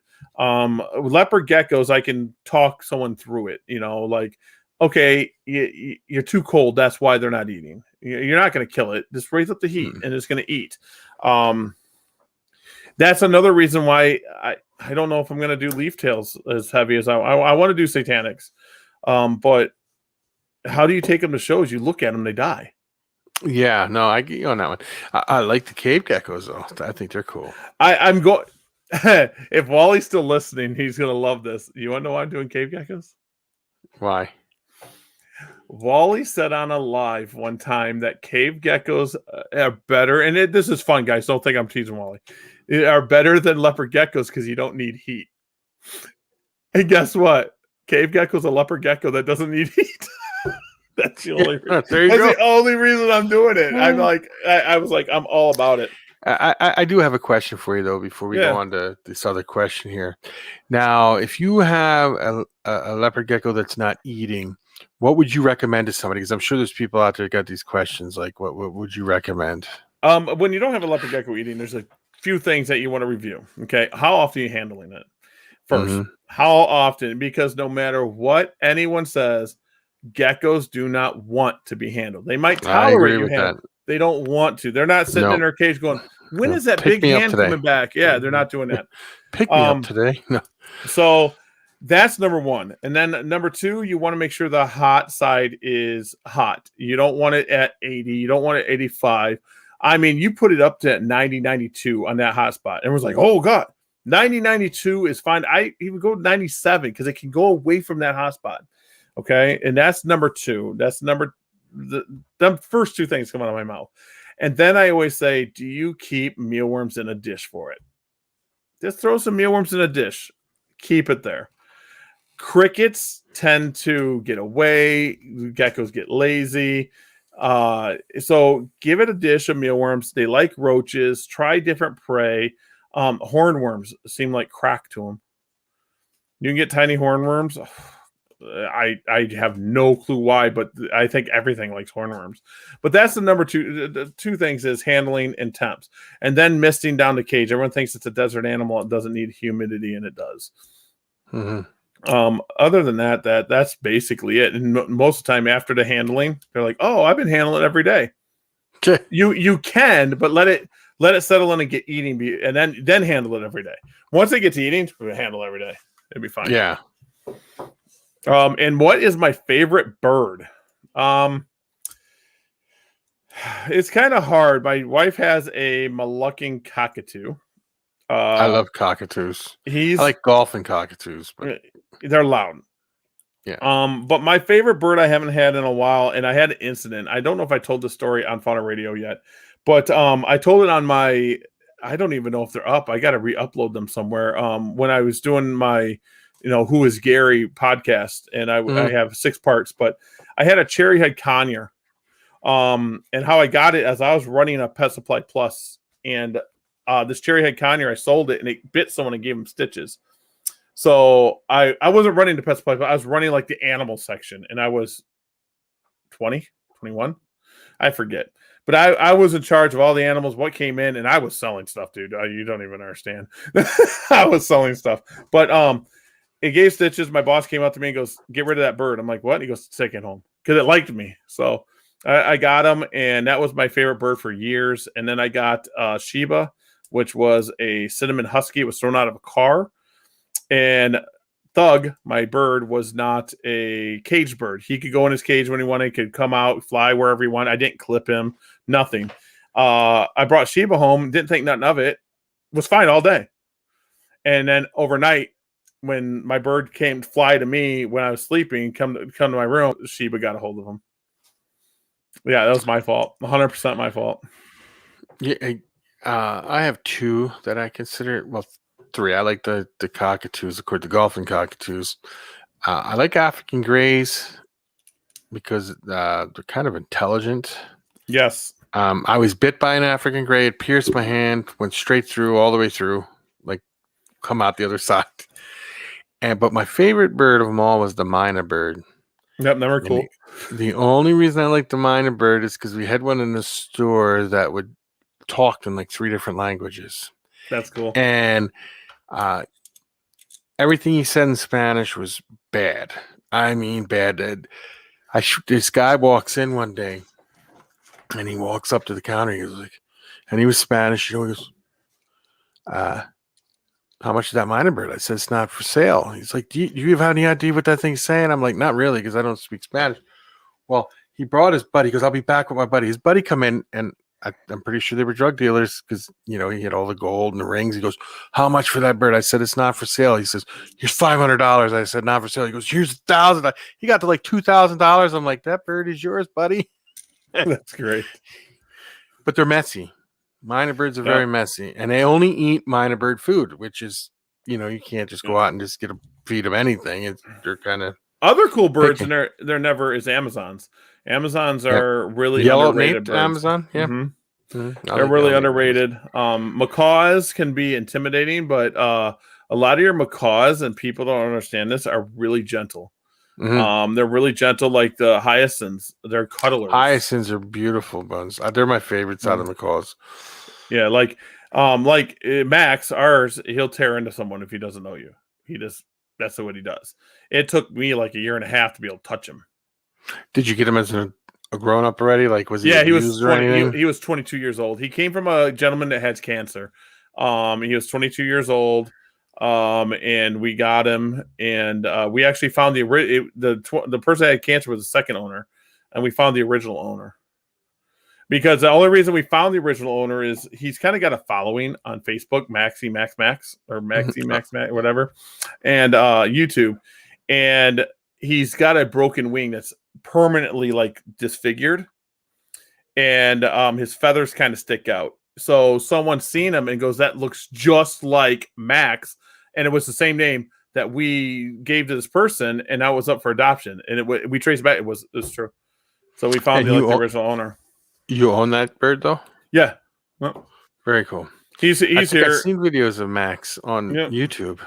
Yeah, Max is. Yeah, he's got a following. Like he's got a cult following. Max does.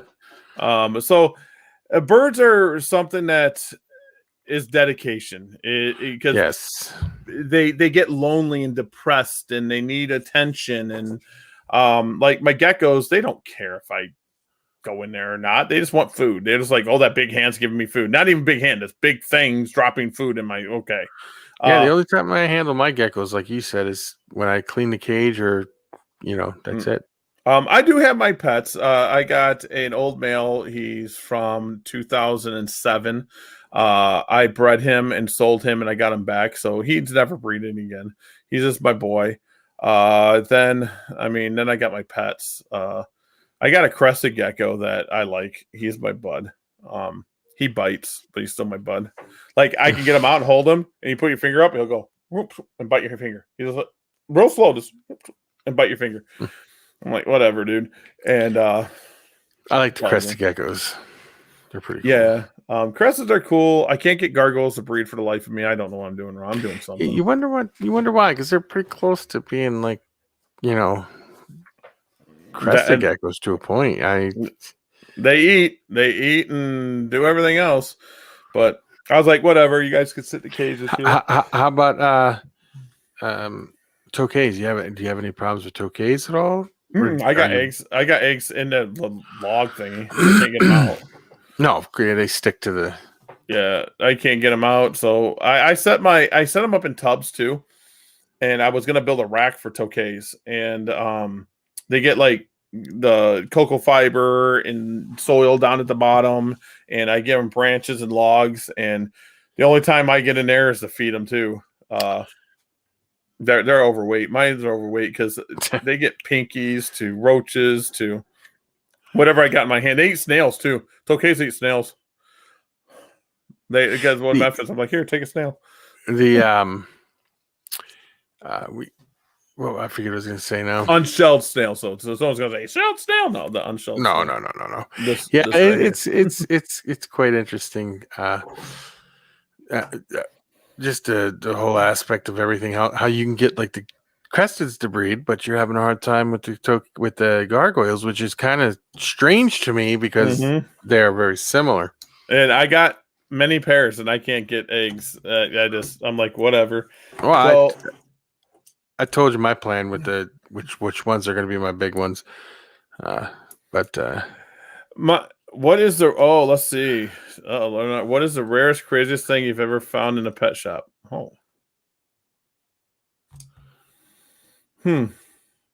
Wow. I had pretty much everything, and I had sharks. We had freaking electric catfish, you name it. I don't go to pet stores that often. But there's a pet store that was in Indiana somewhere. I forget the guy's name. He had a full-size 14-foot alligator. This was like back in 99, 2001. When I was selling alligators. I wanted it. I was like, how much for the alligator? It's not for sale. I wanted it. He had a big room. It was like had decking and it was a really awesome setup for him. But I don't really know. I mean, I'm starting to see some different morphs of stuff in like Petco's and stuff, like the ball python morphs. I'm starting to see Jackson Eye more, Jackson chameleons. I seen the Amazon tree boa at a Petco once. I mean, it's not rare, but it's kind of rare for them. A green tree python. I seen that. I know that there's I don't know if you ever read the book The Lizard King, but Martin's Aquarium that to talk about there. That's where I used to get my stuff for our store at. It was Martin's Aquarium. If you guys want a good book, The Lizard King's a good book. And all those people that they talk about in there, you know, I knew these people. They all were at Martin's Aquarium and stuff. Now, Martin's Aquarium was a regular sized, ginormous in Pennsylvania, in Jenkintown, Pennsylvania, like a huge pet store. But they always had the back room, so anything you really wanted, you could find in the back room. You know, you can go in and say, "This is what I want," and they would have it there. Yeah, you know, cool. Or he could get it for you. Yeah, the pet stores can. Like he's got a Sicilian. I'm probably pronouncing that wrong. The legless amphibian thing, and they had stingrays before. Those are cool. Stingrays, certain stingrays aren't that rare. Some freshwater stingrays, stuff like that. They're pretty common on the fish lists. But I've never seen one of the legless amphibians in the store. I know like Martin's Aquarium there, they had these huge, I mean the biggest pacus you ever seen. They were huge. Just giant, huge. It seems like the aquarium pet stores get the different fish because there's so many different fish, and the saltwater ones get really cool animals. Reptilian wise, I think the reason I wasn't really shocked by what I see, because when I ran the Pet Supply Plus area, I was getting everything, like emerald tree boas, green tree pythons, Nile monitors, Savannah monitors, every type of python, Burmeses, African rocks, and I was selling these in Toledo, Ohio, back in 1996. That shows my age, don't it? Well, that's you say 96. I was way back in 86. So yeah, and that shows my age. I'm sitting there selling these things, and people are just like eating it up, and they're like, "Wow, you're getting all this cool stuff." And the reason is if you listen to my podcast about myself, the ones I did, Joel Rogelin kind of took me under his wing. And I was buying from him, which he was getting from them people. He was getting from the people in Florida, and we were getting whatever we want. I was getting a list saying, "Get me that stuff," and I had buying power through Pet Supply Plus. So Joel was getting it. I wanted the animal. I wanted to see it, so I was buying it. And then when it didn't sell at Pet Supply Plus, they would sell it to me at cost. And I was so basically I was using Pet Supply Plus as a quarantine for some things. I was like, that worked? Yeah, I want some emerald tree boas, dude. And I set them up. No one would pay $2,000 on emerald tree boas at Pet Supply Plus. So I would get them in. I would get a male and female, get them eating, get them all cleaned up there, and boom, boom. And then they would sell them to me for like $800. And that's what I was doing. And it was working. I never stole. I knew that it wouldn't sell, and I would pay cost for it. But pet stores are fun. My buddy Miles keeps talking about doing a pet store. We should force him to do one. Yeah, no, I that was. I'll be honest with you. That was the greatest time I ever had with anything. Was the pet store. Absolute greatest. I want to do a pet store, but my issue is that I breed leopard geckos, so I know they're easy to house. But when you do a pet store, you're getting all this other stuff. And, like water turtles. Every pet store's going to have water turtles, but they're like red ear sliders are so... Every rescue has red ear sliders. And that worries me. Let's see what he's got. A normal ball python for $80. Now prices have definitely gone up. I think. You don't want to know what I pay for ball pythons. There's a time I used to pay like $3 for a ball python. I'll tell you guys a story. You got since everyone said corn snakes. I had a friend. His name was Steve. He was in New Jersey, and he bred corn snakes. And I used to buy his corn snakes off of him every year. But one year he just says, "I'm kind of done. I'm going to sell you all my babies." I went there and picked up 700 corn snakes. I think I got them for like $2 a head. Mm-hmm. And I'm not joking. Every morph that was back there, this was probably around 2007, 2006. And that's where Larry and BT used that video. I swear to God, this is the funniest thing because they did not understand that I could record a bunch of footage for weeks and then put it out there. I was doing it. I was doing a video saying this is how the process of buying and reselling works. So I showed our trip to New Jersey from Toledo, Ohio, all the way to New Jersey, going into Steve's, picking out all the animals, boxing them up, paying them the money, taking them home. And then in that same video, we had them at a show. They were like, see, they went and picked them up on the same weekend and went and sold them. I was like, yeah, they're trying to say you're flipping, right? Yeah, but, I'm like. And first off, what's wrong with that? I don't get that. If you're buying stuff cheap and you're selling it, what makes the difference if you bred it or not? Everybody's trying to make a living. Well, they're trying to say the quarantine thing. Now, here's my thing with the quarantine thing. If I'm buying from a source that I bought from always, and I know their animals are good, I shouldn't have to quarantine them as a reseller. No. The reason is I'm just going to stress that animal out more by taking it home, letting it sit for 90 days in my collection, get used to my setup, and then sell it again. So if I get it gone, now there are certain things like wild caught. I quarantine. It is hard to get an animal into my main room. Oh, it's hard. Real hard. Like Memphis isn't in there. My alligator lizards aren't in there because Memphis is wild caught. Farm raised, but he's wild caught. These alligator lizards are wild caught. There's only a few people I would put stuff in my main room from. You being one of them, and probably Wally.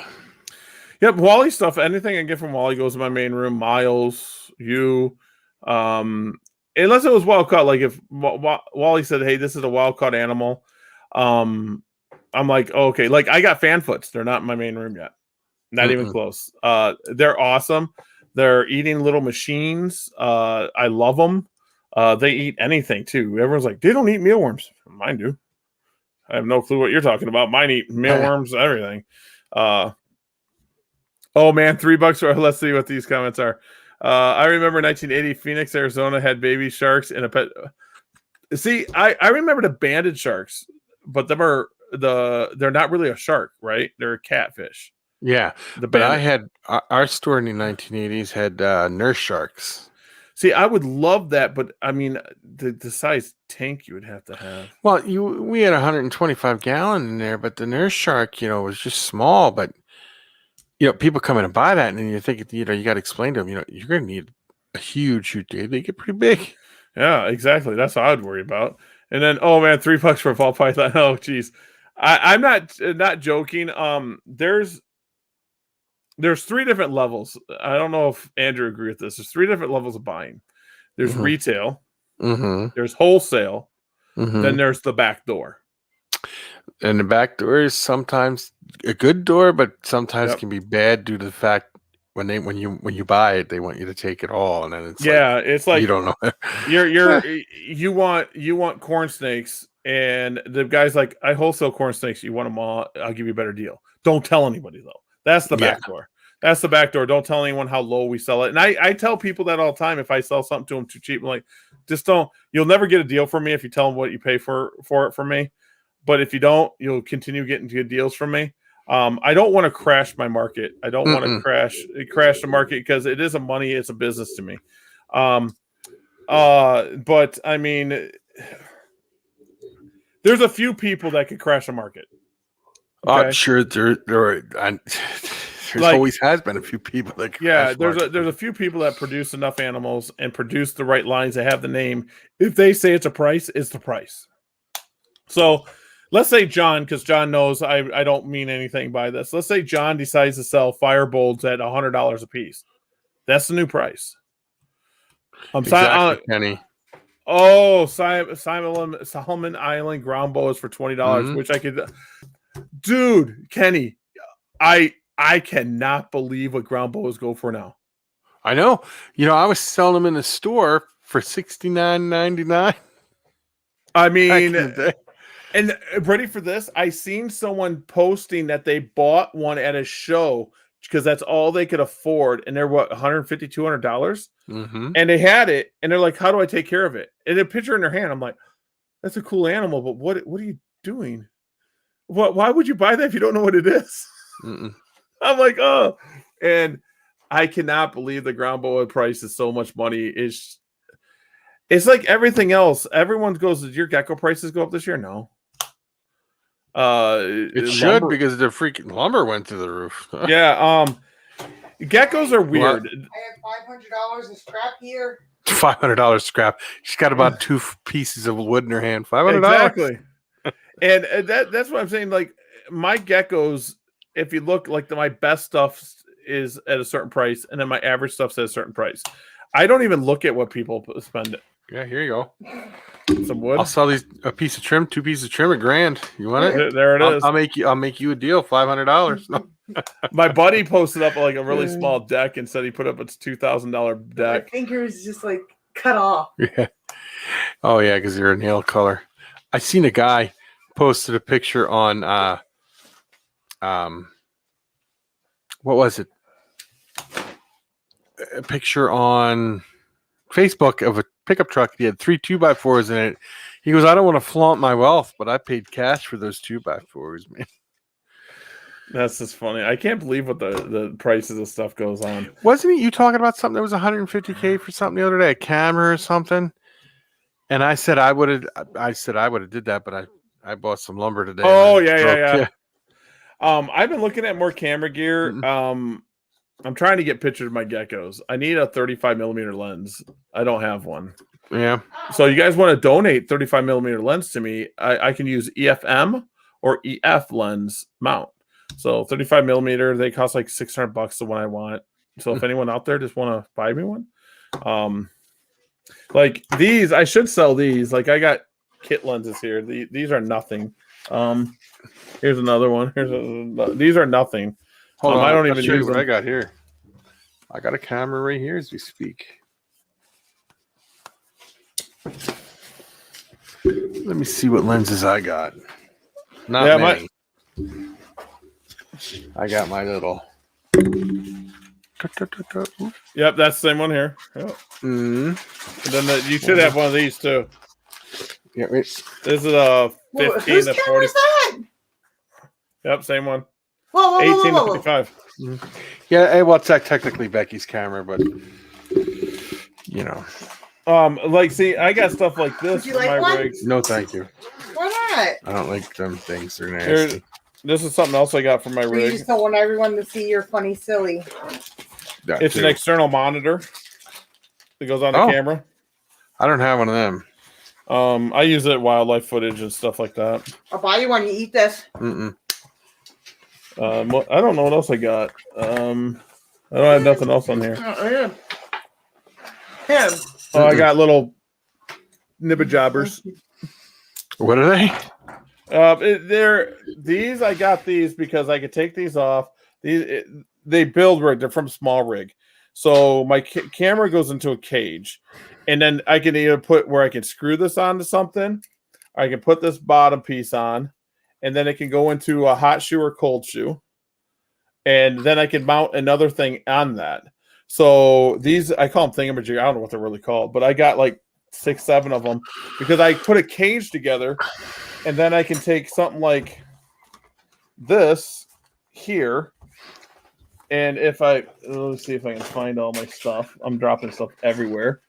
I have this piece that I can put this. I've seen them, yes. Okay, or if I don't want to do that, I can take this and just screw this on the bottom of this. May I ask about what an external monitor costs? Because that's what like when I'm filming something, I'd like to have an external monitor to see what I'm looking at. This one costs, I believe it was $100. It's only a Freeworld 4K, but it's a small one. It's not the bigger one. The bigger one's like 200. I believe this one cost me 100 or 140 bucks. And what's nice about it is I bought it for the M50, and the M50s don't have a clean HDMI out, so it always has that focal point on it. And so I don't use it that often anymore. I'm like, oh, that's so stupid. And so I'm gonna probably end up using this when I get my R6 or my R5. But that's gonna be for another day because they're like $2,800 for the body. No, see, I got this camera here and all this stuff, but this is my main camera right here. Yeah, that's what I take. Everyone says that this is what I take most of my pictures with is this. I don't post a lot of my other pictures because they don't pass my expectations when I post the GECKOS. I need that low light. I have a low light 1.4 f-stop 50 millimeter. But when I put the 50 millimeter on my Canon, it's actually like an 80 millimeter viewpoint because of it's a crop sensor. So I need a 35 millimeter so I get that 50 millimeter look, but I need to have it low light. So I need an f-stop of 1.4, 1.8. And then I can put my shutter speed higher. I shoot manual. Then I can put my shutter speed higher so when the gecko moves, I catch it and it's not blurry. That's the problem. So when you have lower shutter speed, like at 1/60th of a second, you get that blur. If I put it up to 250 or 500, you start losing light. But if you have a good lens, then you don't lose that. You don't have to put your ISO up. You put your ISO up, then it gets pixely. I know it sounds. If there's any photographers out there, they know what I'm talking about. I'm gonna have to take lessons from you because I don't use that other camera that much, and I bet you will be a handful of pictures taken on it. These are good. These are good lenses. I never use these lenses. I haven't used these lenses in 4 years. These are the kit lenses, but the reason is this is an EFS lens, so it's built for only the crop sensors. But it's 18 to 55. The f-stop on this is 4 to 5.7, is it? It's not even going to say on here. I think it's like 4 to 6.7, something like that. It's really, really not a good low light lens. So this one, you got to have really good lighting. This one here is a reacher. It's 300 millimeter. It's a really good lens if someone wants to reach. You can get it for like $100, new 150 bucks. When I take pictures with mine, it makes everything blurry for some reason with that one. The reason that you're making it blurry is you're too close. This one, you have to be about 2 meters away. Okay. Because this is a 75. Is it 75? Yeah, 75 to 300. So you're going to have to be about 2 meters away, which is about 6 feet. I don't believe this is a macro. No, this don't have macro in it. But this is also f-stop of 4 to 5.6. So it's not good in low light either. You're going to have some good lighting with it. And when you justify, you put ISO up to simulate light. But when you do too much ISO, it starts pixelating. So, and when you do high ISO, the shutter speed's got to be low. There's a formula for it. And I only shoot in RAW. I don't shoot in JPEG. I only shoot in RAW. So I can go and edit the picture the most. But these two lenses I should just sell. I mean, these go for like $40. And then this one about 100, 150 bucks new. I'll probably get like 80 bucks out of it. To give you an example, my 50 millimeter is 125 or 100 bucks. It might be 100 bucks now. It might be. I forget. I forget what I paid for that. But like my 500 millimeters, 1,000, 1,700, and you get. Then that 35 millimeter L lens I want is 600-ish, 700 bucks. So, but that's what's cool about your camera. Your camera isn't the best body out there. It's a T series. It's a Rebel. But if you get good glass, you can take amazing pictures with it. I don't care what people say. You would rather have better glass and a bad body than a great body and not so good glass. Yeah. The glass does a lot. And these are just budget, but they're good. This is a reach. If you go back 2 meters, this is awesome. But the thing is, when you're doing animals, you're back 6 feet away from your animal. Yeah. It takes a bolt on you. You're like, oh, crap. Another cool thing you can do with these if you want to do macro, this lens here does actually really good macro if you get the macro caps or the extenders. They're just tubes. Yeah, I got And those. yeah, and you put the right one on, put this at 35 millimeters or whatever you're going to do, put the 35 millimeter bridge up, and then you can macro with it. And it does decent. This is decent. We should do a photography. I can talk photography all day. My eyes messed up. I don't get it. My doing eyes. it all show. It's like going like getting. It's weird. I can touch my eye. I can't. It's close. It's just like I got contacts, so oh, I can do that. so you're used to touching the eye. Yeah, I just don't know. I was like, what in the world? It's common. But yeah, photography is something I take really. I love it. Wally was asking me about the same thing at one time. He was asking me about the glass. I'm like, you always want the glass to be better. You always want to go after that really good glass.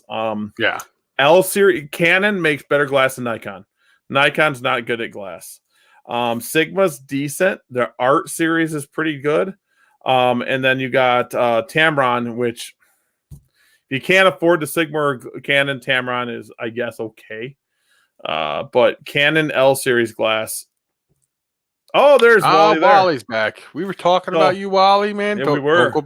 Don't go back and watch it, man. So, but if you can get then there's like levels of glass for Canon. Like Canon's got their EF and EFS lenses. EFS does not mean bad. It's just meant for the crop sensors. I mean, there's some $300-400 EFS lenses. But the L series, and how you tell a good Canon. Now, this is only for Canon. The knockoff ones knock off and still do the red. So a Canon lens where this around this, it's not the silver part here, but around this area here will be a red stripe. That will be the best glass. Made by Canon. And I want to get that 35 millimeter, and I can actually look it up here and see because I want it. It might be cheaper than what it is. I am all about. I missed some as we walked into another room. A collecting. How many eggs? Can you give us a secret of how many eggs you got, or you're gonna do a video about it, or what?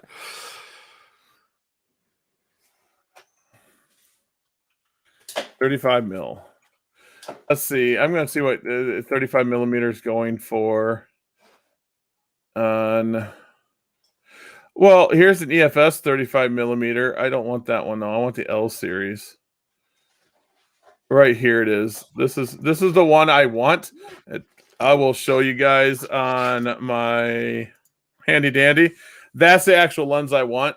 That's used $789, which I'm pretty sure I can probably get it cheaper than that, probably around $6. But it's a f-stop of 1.4, so I am looking. Geez, oh Pete, 60. Geez, I pretty good day. Find it crazy how expensive some lenses are. 60. Wow. And that's only a 35 millimeter. Now the difference between that is a prime lens is non-zoomable. So a zoom lens and then the prime lenses. The prime lenses are going to give you the sharpest image. So for anyone that's doing videography and anyone that's doing pictures, a prime lens is excellent if you know the setup. Because it's only 35 millimeters. That's all you're getting. You can't zoom, can't do nothing. So when you're out shooting in the field, something like this even gives you 70 to 300. So this is going to be the best bet for you. I mean, even this little guy gives you 18 to 55. I mean, it's not much, but it gives you. The EFM lens, I've been telling people to get that Canon M50. It comes with a 14 to 45 millimeter lens, and it's a pretty decent M series lens. The thing that's bad about the M50 that I should have thought about before I bought, I don't know if they knew then. They're not making M lenses anymore. The M series is going away.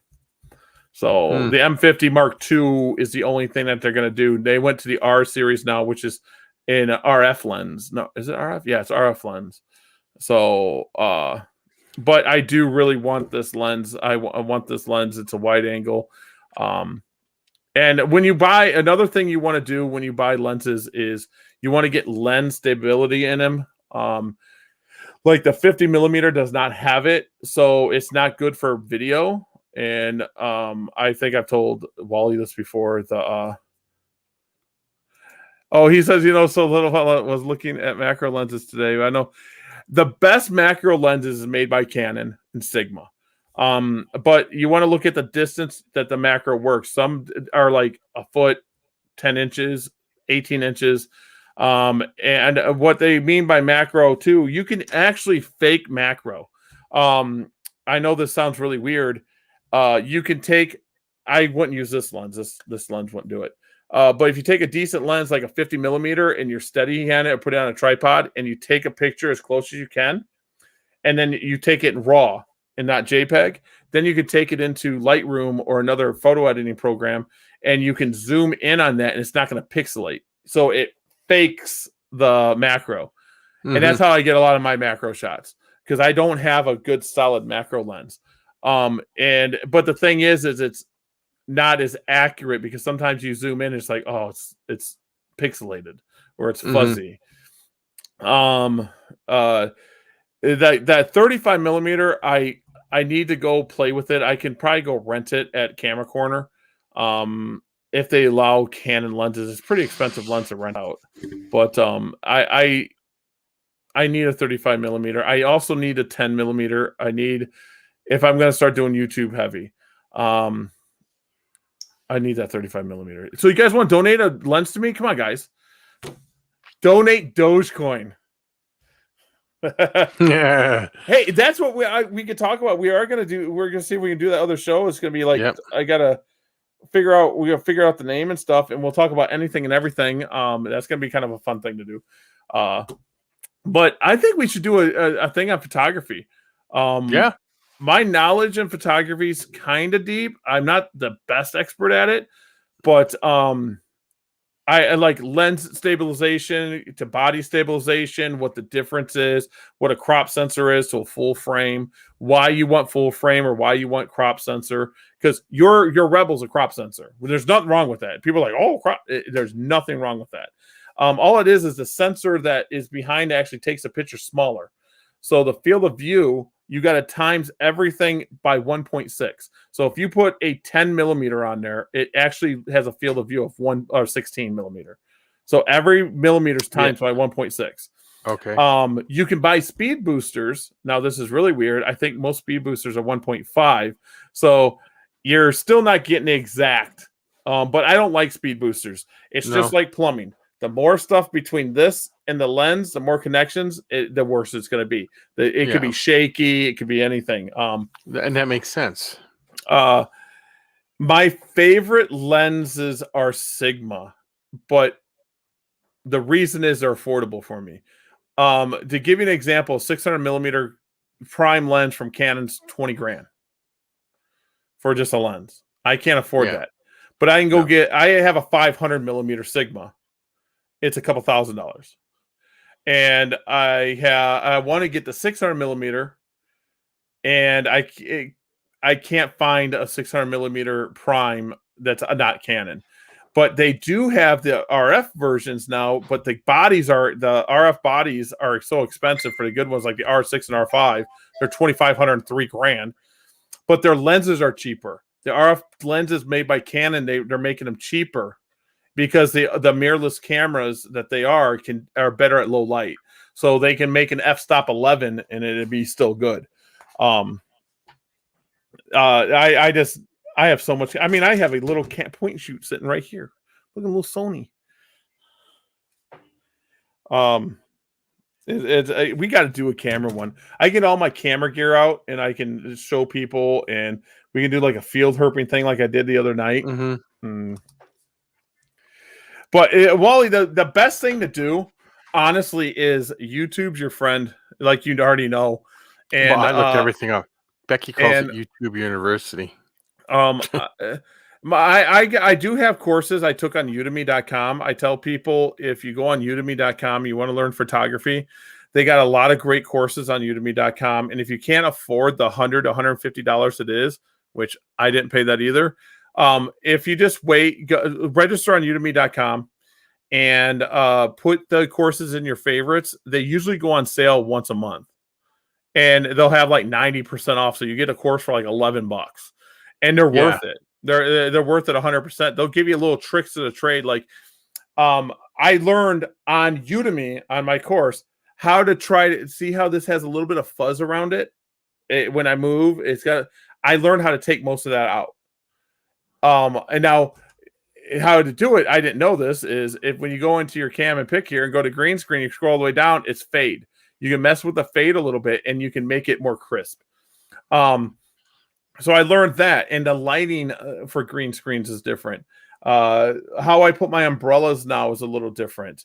And because photography lighting's almost same as video, but it's not. So Dave DNA Reptilia has been doing a series on photography. DNA Exotics, I love Dave. The guy is amazing. I just have to get over and watch his YouTube. I got to get YouTube time again. But Wally knows as much as me. I like sit down in front of a computer. I don't have a lot of time. It's usually in the gecko room or doing something like this. Yeah, exactly. That Wally, I feel you. It's that time to sit down. You just gotta. I know this is weird, but the lower the f-stop, the better it is in light. So 1.4 is better than 4.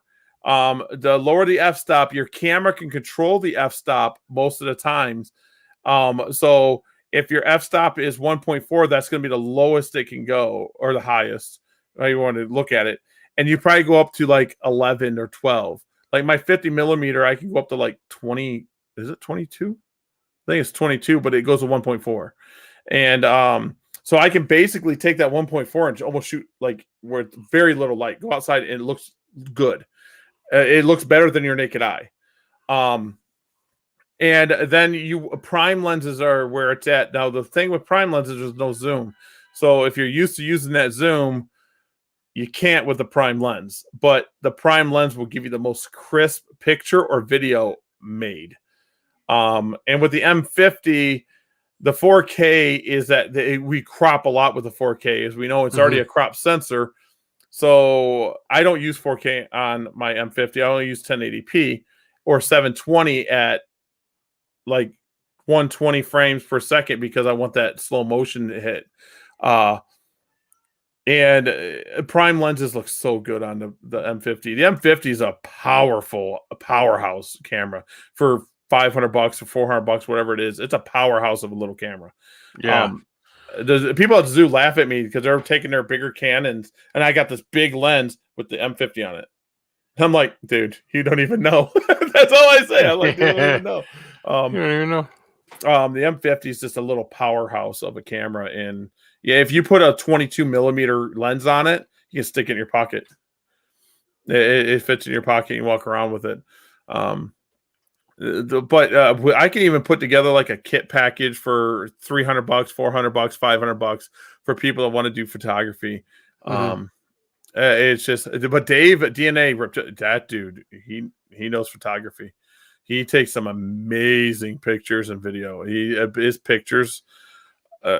I try to learn from him a little bit because I can go outside and take pictures like the wolf behind me.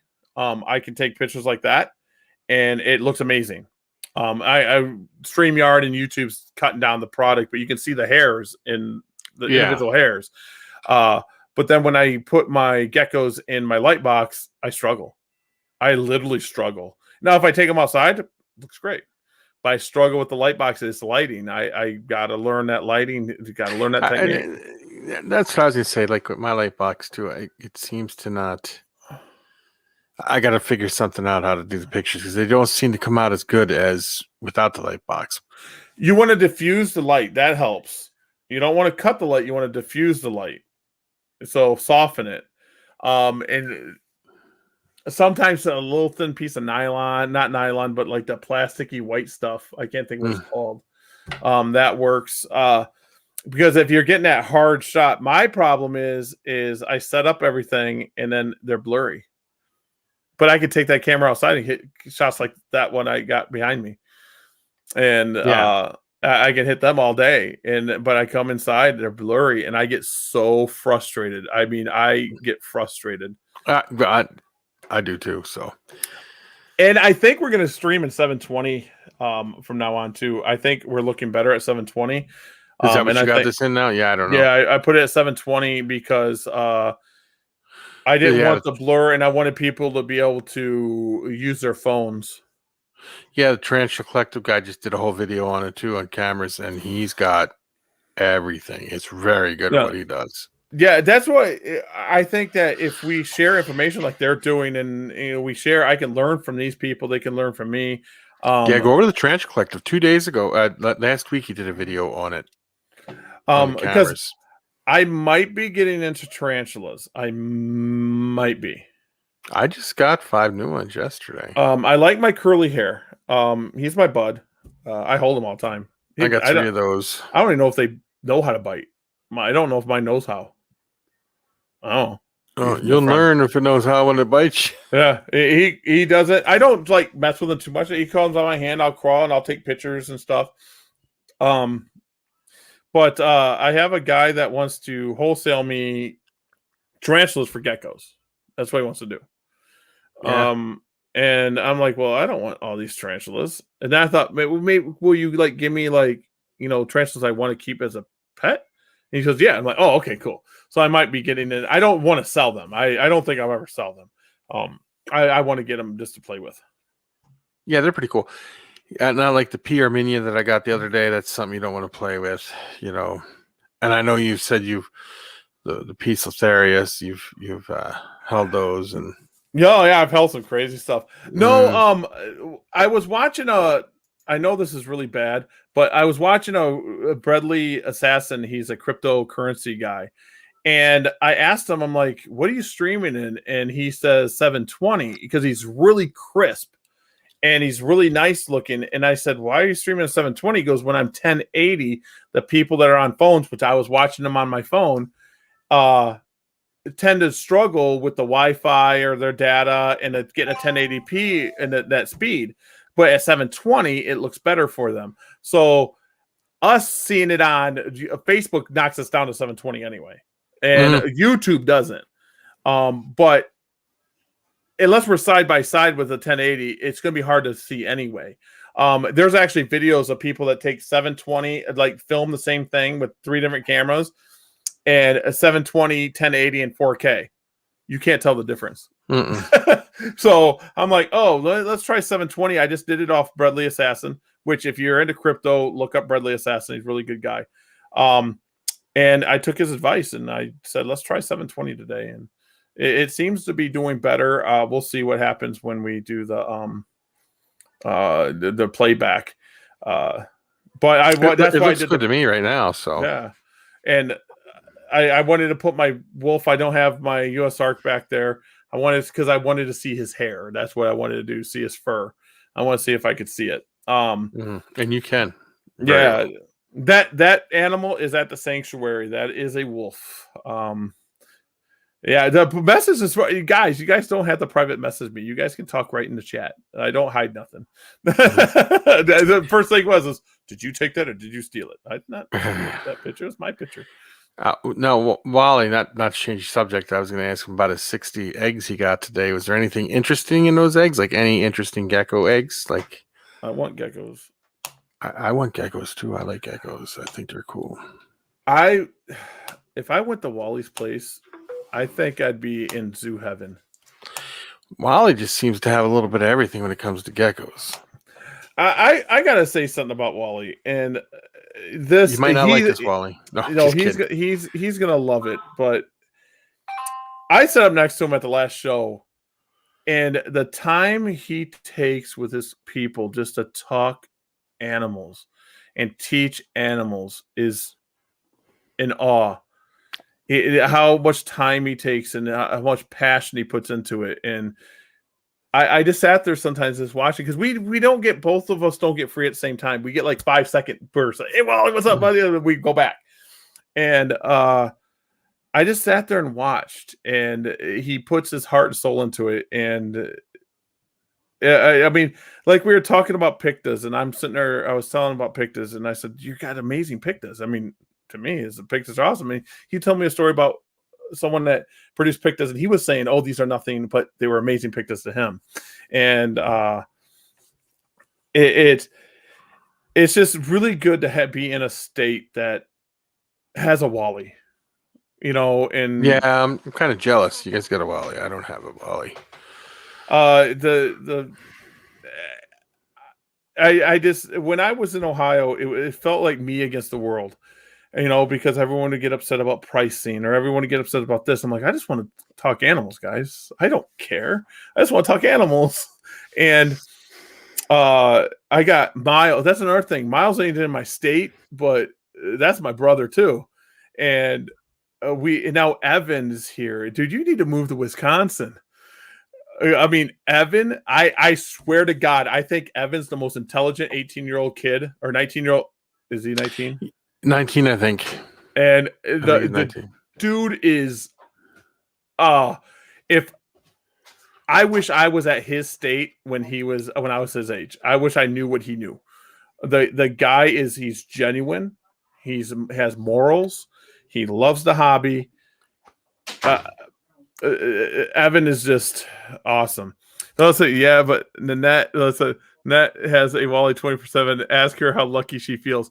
She loves you. Damn right, she does. I was surprised that I did not get many eggs from Picta, but I got a lot from some weird African geckos. Oh my God, I can't wait for the videos. I got to catch up on videos, and next week I got time. Are you going to do videos, Wally? Are you going to put some videos up about the eggs and stuff like that? See, look at Leonardo says this. To be high up enough in Illinois to be able to get you, Miles, and Evan all at once is a really great. Leonardo's awesome, people. I'll be honest here. I was worried when Evan was gonna come here. I knew Evan was coming. I never talked to him before, ever. Never until he got here and I met him in person. But I did something wrong and I shouldn't have done this. And I'm man enough to say, hey, I was wrong. I took judgment because of his age. And I'm like, is this going to be a young punk kid coming into my world? That kid is, Evan is far wiser than his age. And he morally one of the best people I've ever met in my life. Evan is just, I can't say enough about the kid. I've only known him a few months, and he's just amazing. I'll probably pick of the eggs, but I will have a new video next week. And helmet! Oh my God, I can't believe I want helmeted head. I want helmeted head. So are you, when you coming out with the rest of the videos on the Picta videos? You got a whole. You said you were doing a series on them, unless I missed something. Yeah, I got to do some Wally catch-up videos next week. Wally has amazing videos. Wally does an amazing job on his videos. Wally should be another one that should be well over 100 to 200,000 right now for his time. I know he's doing amazing. I mean, he's grown quickly, and he should be growing quickly. This is my feeling on YouTube, and I've kind of changed my views. There's powerful people on YouTube. And I don't agree with everything, but I don't need to. So I'm just going to stick in my corner and do what I do. But Wally is probably one of the most wholesome channels. And if you guys haven't checked out Supreme Gecko's channel, click it. Watch it. You'll learn something. Trust me. You'll learn something. He's always giving back to his viewership. He does that 12 Supreme Days of Christmas. You guys will love that. Wally is an open book. He's an encyclopedia of animals that he's tapped into with YouTube, but he's not tapped in enough yet with these people. When it comes to gecko channels, I think he's the isopods and geckos. He's the number one channel there is. Period.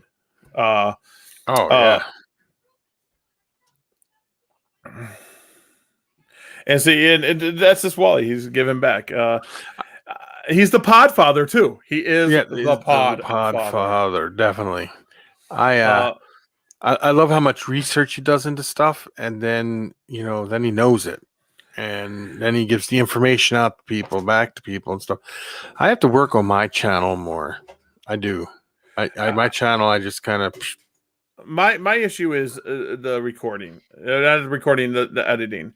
So what I'm doing is I'm putting away time. I was going to quit my job, and I don't know if I'm going to do that now. I don't know, but I'm going to put away 2 hours a week and schedule it into my time to edit video.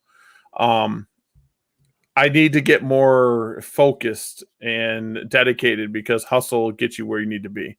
My mind plays games with me. Well, yeah, I could tell you, yeah, I got burned out on YouTube. I was doing a daily vlog. I was up to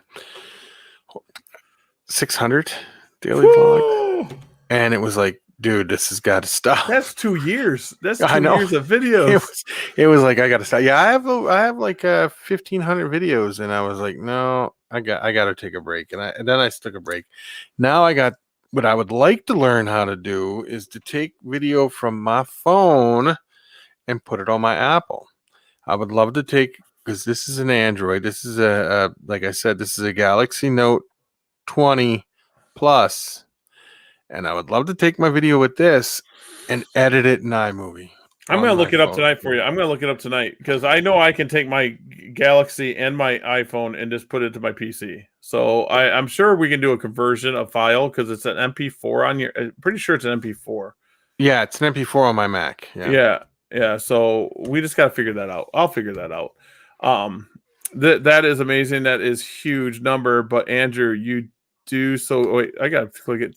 Do so great with your viewers. You care so much, and you do, Andrew. That's how I met you. I think through one of your lives. I honestly think it was when you interviewed Wally.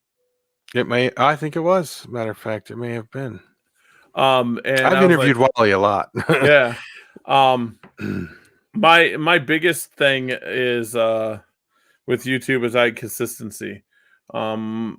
That's what, and I think you're consistent, and we just need to get to that point because you got animals to show. Yeah, I mean, you got your turtle. That's an amazing little guy. Is he still calm? Is he still pettable? Yeah, he's fine.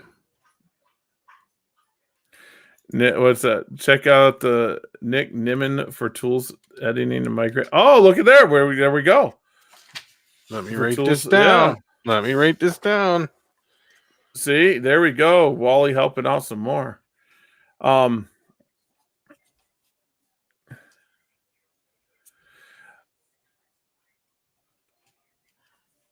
when you get that one, he's got something else for you. He's got Think Media also has some video on the subject. There we go. Think Media is a good place. But I wasn't going to say this. I was going to kind of surprise, but I'm kind of excited about it. I am actually getting out on Sunday and going out to my in-laws' property. So I'm going to do some video and some talking and a lot of stuff out there on Sunday. I'm going to charge up my batteries and I'm ready to go. And hopefully I can get some turtles, some frog pictures and video, some salamanders and stuff like that.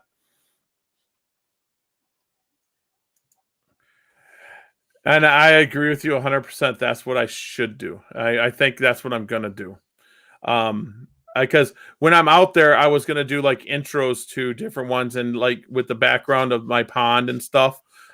Not my pond, my in-laws pond. And do intros and give different looks and stuff like that. And I got to set up my GoPros and stuff. I got some plans. The GECKOS. Let's see what else. Wally's all on it today. I love it. Mm-hmm. You have a ton of info on Leo genetics and need to get out there. I appreciate that. Yes, you do. Just like Wally, I love leopard geckos. That's my thing. I can't get out of them. I was talking to Frank again, and I was telling him about the stuff and why I didn't do it, and he wanted to know what I produced, and he was asking me questions that meant something to me, like how do you prove your pures out and stuff like that. And I don't want to say the problem, the issue I helped him with, because that's up to him if he says it. Mm-hmm. It was nothing big. It was just with a gecko, and we it's all 100% awesome though. It comes down to time. And if I had an editor, and I was talking to Evan about this, and I said, I need an editor, Evan. But I think I just need to put away time 2 hours a week. And because I got video. And then when I watched the video, I'm like, oh, that's old. That looks dumb. I'm going to do this. And I got a table. I purchased a table for the videos. It's a roller table, so I could put the stuff on top of it, and I can focus the camera down on it. And it's a professional table. I got professional lights now. So I do need to get them genetics going. Gecko history is coming along. I think Mr. Ron Tremper is getting tired of me. He says he's not, but I'm just like, I'm blunt. I'm just like, why do you think the Giants this? Or, why'd you label this way in your book? And why'd you say this? And he answers it. He answers it straight up, and it gives me the honest truth. And I'm trying to make Gecko history a collab of many breeders instead of one breeder. So I'm getting Ron Tremper's notes down on the stuff that he's done. I'm going to be stealing and talking to John Scarborough about the cipher. I want to get that in there. I don't know if I'm going to probably talk to him about fire bolts, but that's a line bred trait. I want to get all the recessives and stuff done first. Editing is tough. You would not be able to guess how many hours I put into one. I know sort of, but your videos are getting so nice. I mean, from when you started to what it is now, I can't imagine what you put into one video. That's why I think you should be well over 100,000 likes on subscriptions on YouTube. I honestly feel Wally should be there. Oh, definitely. Well, he's growing every day. So yeah, 7,000. I love it. He's at 7,000, but there's hundreds of thousands of people that should be on his channel. I got 350, and I'm not even putting videos out regularly. I need to get up there. If I need to do that, and that's what I have a problem. I always say I'm going to do it, and then my head. I talked to you about this, Andrew. My head just gets to me, and I'm just like, Gary, you're not good enough. That's what I say. Bill, my buddy Bill with the Masonary, he's the president of the Milwaukee chapter of the Masonary Herp Society. I told him this. I'm like, I got a confidence issue. He goes, what? Let's see. Let's see what this says. Comments like this are far more important than the subs. And that is awesome. Let's see. Talk to Jerry Letke about rainwater. That's a good name. I got that comment right there. Boom. I'm taking a picture of it so I don't forget that name, but I knew. But I want Gecko history to be good. And that's something that does, people know that Frank and I had a falling out. And that's why people know. But that's where the olive branch was. He asked me about Gecko history. So that's where the olive branch, and he was really interested in the history of the geckos, the history of and that is all I asked for. So that's where it came. I don't want to get into. Yeah, I don't want to get into people. People can keep their other comments. What he breeds, I don't care. Nothing to do with me. I don't control the man. But he asked about that, and we've been talking for about a week.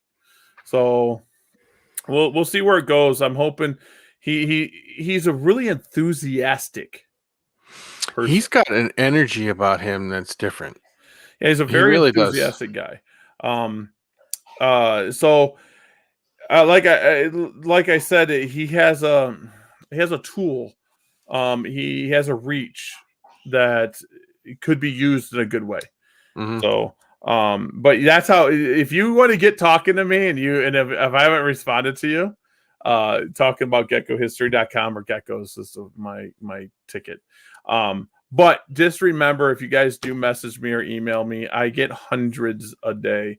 And it's not just because I'm a part of Fauna Radio or Reptiles. I got crypto people because I'm in the crypto markets.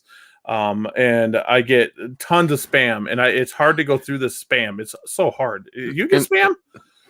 Who, me? Yeah. Oh my Lord. Well, I know. You and Wally don't have much time because I must message you guys about 1,000 times a day, both of you. So But I'm it's cool with that. Like I will admit this. I will look through my messages for certain chats and certain people because I know they talk every day. You and Frank, so glad to hear about you and Frank. I've said this for a while. He's a good guy like you two, and a lot of enthusiasm. And I agree.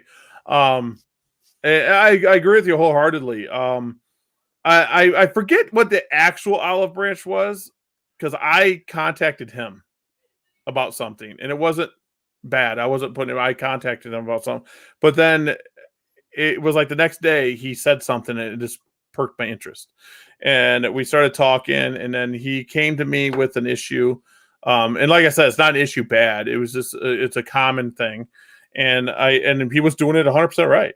He was 100% right. I was like, that's exactly what I'd do. And we started talking, and he talked about gecko history, and he asked me how I'm doing certain breedings, and I'm like, that's what I want, you know, because I came out right out and told him. He's like, I'm a large breeder, Gary. I'm like, dude, you've hatched 50 geckos in your life. I've done that in a day. yeah. I was like, come on. And I didn't mean to do that cocky. I was trying to wake him up. I was like, you got a wealth full of knowledge right here, and you got a wealth full of knowledge for these other people. And his enthusiasm is off the charts, and there's nothing wrong with that. His enthusiasm's like, woo, way up here. And he's not shy of the camera. No, he does, and he does a good job. I'll admit, I like his, when he's out there, he does do a, how can I put it? It's the way he puts himself off. Makes people. Someone messaged me a while back trying to, put some drama in the life between him and me, and I told them to mind their own business, and I lost this person as a friend. I didn't care because they were trying to start drama for something that doesn't even matter. And I'm like, you're just trying to dig. So don't do that. I tell people, anyone's listening, don't do that. Don't dig for drama. And I told them to mind their own business. It has nothing to do with me. It had nothing to do with them. I said, drop it. It's stupid. And I've been working on that a lot lately. And that's what I'm saying is if he wants to do certain projects, let him do certain projects. It has nothing to do with me. But he does have, he is built for the camera. He's got this way, and he's getting pretty good with the editing too. I don't know what his background is, but he's been pretty good with the editing. He likes holding the geckos. I like the gecko. I seen a video and he's holding the geckos like this, and I don't even know how he moved his arm. He's like doing this, trying to I'm like, what is he doing? But yeah, he's good. He's come around to me. Maybe he's like a Kramer. You know, Kramer like on Seinfeld. Yeah, like at first you're like, what's going on? And then he grows on you. Yeah. Then he ends up putting his own portrait up called the Kramer, right? Yeah, the Kramer. I just put it. Why did I go back out there? Oh, I must have hit it like. Actually, slam my keyboard down. But yeah, I just have a lot of fun. And when I did a video, let's see, I did a video of I lost a close friend, a bigger breeder we all know because of that. And I think I know Well, Wally, I do. Here's what I got to say about that, Wally. If you lose a friend over something like that, then they really weren't a true friend. That's just my opinion. Well, I'll be honest, and I'll let people know. I'm not ashamed of what happened.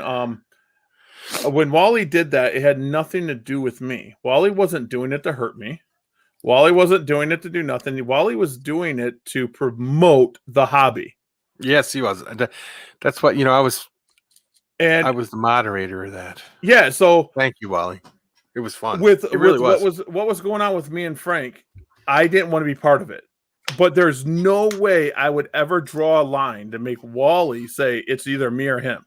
No, that is crossing the line, because I would never go to Wally and say, well, you can't talk to this person or you're going to lose me as a friend. No, that because ain't the way it works. who Wally talks to is none of my business. Mm-mm. And I like Wally for Wally. So I knew Wally's morals were still fine, and I knew why he was doing it. I didn't agree with it at the time, but I understood it. And I think Wally did it to promote the hobby, and that was what mattered. It was, the whole thing that they did with that video was quite interesting on the way they compared it. Like Wally compared the crested geckos to, and then he was for the leopard geckos. Now, I'll admit, Wally, Frank did a pretty good job, but you definitely beat him out with the crested geckos. All your points, because Wally's a wealth of knowledge. He knows everything. He just, for some reason, he was able to pull numbers out and everything. And Frank had to go look it up. It was kind of funny, but and then when Frank would look it up, he's like, "Well, wait a minute, Wally, you're right." I honestly think that taught Frank something. That was my biggest problem with Frank at the time, was he would talk before he knew. And I think that because I did watch, I finally watched that about maybe 3 weeks ago. And it was because I was supporting my friend Wally.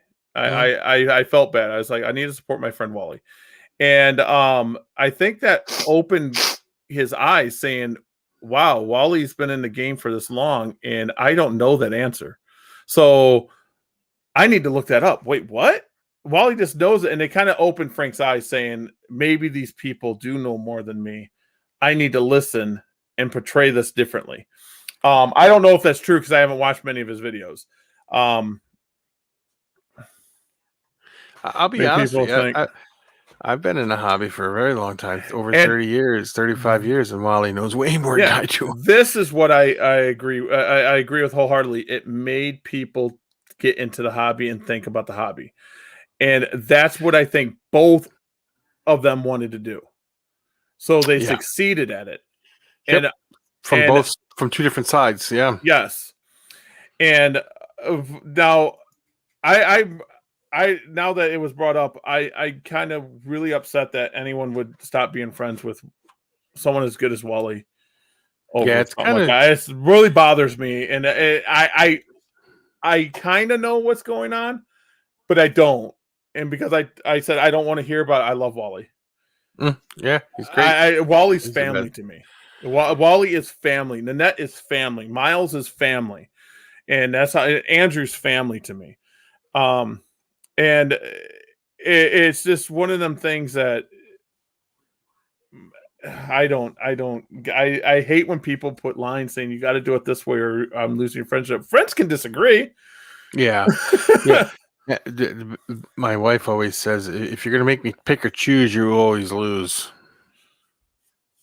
Yeah. And see, I think Wally did something there, and like you said, the major issue was going on, which we're not going to get into the major issue, but he made light of it. He made light of it. He took the focus off of that and he promoted the hobby. They both promoted the hobby. And that's something I have a big hard time. I've told you, Andrew, I have a hard time with certain things. I do. I have a hard time, and I beat myself up, but I've never gone public with stuff, and I won't ever treat someone different. It's just, and like I told you, don't beat yourself up over stuff. I try to tell you that. Yeah. And the whole, I know there's going to be people on here. I'm going to get messages. I guarantee it now. You said this. Guys, get this. Ready for this? I'm going to say it right now. Brian Barczyk is not a bad person. Brian Barczyk loves animals, but Brian Barczyk makes a lot of mistakes. You want to know why he makes a lot of mistakes? Because his whole life's on YouTube. Okay. Brian Barczyk hates my guts. I could tear Brian apart. I know things about Brian Barczyk that most people don't know. I won't air it out. Let's see. And I wasn't even talking about the lemon frost. That was the time of a big bullying video with the Texas snake keeper. Yes, that's what I was saying. That's what I was thinking. It was that, and I was really upset about that too. The bullying thing. Did you see the video I did about that? Yeah. Did anybody? Yeah. I kind of went off with some of them people because it's kind of stupid to bully somebody over something stupid of a comment, and he didn't even mean the comment to go that way. Texting, I hate texting and I hate typing stuff because what happens is you end up reading it the wrong way. And this is why the Frank thing with me, I had to sit and center myself, is because just because Gary thinks a certain way doesn't mean everyone has to think a certain way. Mm-hmm. All I can control is myself. I did that one. All I control is myself. And the bullying thing, I was really upset how they handled it. I was upset with the mans. I know certain people went back and apologized. And let's be honest. We know that Frank's breeding lemon frost, and I do not agree with it at all. He has it in his head that he's going to cure it. There's nothing I can do. So if I just argue about it, I'm just going to hurt the hobby. All I'm going to do is keep putting drama in the hobby, and that we're going to argue about something that doesn't need to be argued about. The Black Knight thing. Someone brought up the Black Knight thing to me. Guys, guess what? Do you know how many people are breeding Black Knight? Everybody. It's not just not me. Frank. Not me. Yeah, so not yet. The Black Knight, and what was the other thing? Oh, and he doesn't know genetics. He knows the basics of genetics, guys. He does. He knows what recessive is. He knows what the incomplete dominant and dominant is. He does. No matter what you say, he does. Does he know what all the line bred or selectively bred traits are? No. But who cares? That's what I got you for. Yeah, I mean, he's gonna learn. He's gonna learn it. I mean, the selectively bred or line bred traits of like red stripe and bold stripe. Yeah, he's messed up in reverse stripe. He really struggles with reverse stripe. People struggle with stuff. Mm-hmm. And people do. So, I mean, he's commenting on my Instagram stuff, and I've been nice to him. I respond back. I tell him this is a reverse stripe. It was a reverse stripe to reverse stripe, or a red stripe to red stripe, and that's why this is this. And I explain to him what I feel. So sometimes just being hateful, just to be hateful, is wrong. I think that's what's tearing the hobby up. I really think that if everybody was just getting along and just treating each other better, sooner or later, the hobby will get better and better and better. Yeah. And Wally's right. I do need to get genetics out there. And I know this will never happen. You stopped at the first video, didn't you? Didn't you just do one video, said you were going to do it, and it never went on? The reason I'm out there, so it doesn't matter. The reason was, if you guys remember, I used to be really close friends with Matt Baronic, and Matt Baronic and I bought a lot of stuff off of him. He didn't think I was a big person at the time, but I did a lot of venomous and I did a lot of snakes, and I was a big name, but I wasn't a big name in geckos at the time. And he thought I was a rookie, but here Gary's got geckos. I'm gone. You know, I'm out of here, and rocking and rolling. And for some reason, he started hating me. So when I was going to do gecko genetics, that's when I found out he was coming back. It got to my head. I'll admit it. It got to my head, and I lose friends, and I hate it. I lose friends, and I hate it. I'm like, you know, just like Wally said, he lost that friend. It bothers me to the core that I'm like, oh, I said this, I lost this friend. Why? And I'll just sit there and say why many times, you know, like over and over, like, oh, okay. And I'll beat myself up over it. Like, so I'll never do that to somebody. I will never go to Wally and say, you talk to that person, I'm not going to be your friend. Oh, Miles, you talk to this person. Miles talks to Matt all the time. Mm-hmm. So does Evan. I got a joke. And everyone's going to know this now. I got a joke. Me holding one of Matt's geckos that says Baronic on it. Me smiling. And it's getting sent to him the next day. And I did it as a joke. Now, I've sent Matt messages saying, hey, dude, what's going on? What's going on? But it's not going to happen. I can honestly let you and Wally know. You never have to worry about me, whoever you talk to, because I'm not like that at all, ever.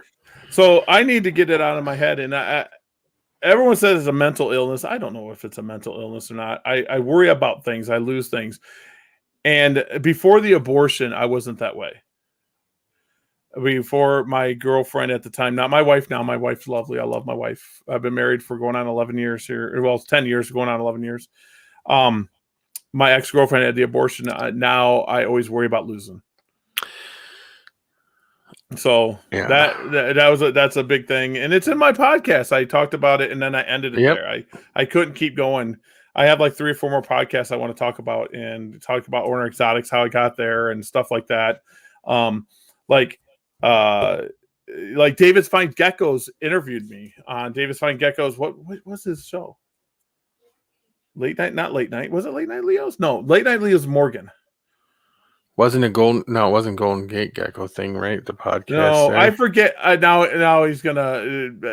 David, I'm not putting you down. I forget the name of his show, but Late Night Leo's interviewed me back in 2007, 2009 when the original Late Night Leo's was around, and then Morgan took over, and I interviewed on that. I interviewed on David's Fine Geckos at the time, and that was about the time everything just started breaking up between the two, because both of them interviewed me about the white and yellow.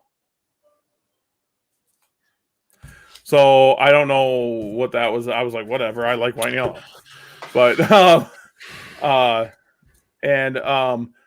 like I grew up. I was trained by people like Thad, Ohio Gecko. They were into it. Which Thad is part of the Cleveland Browns, so he's my boy.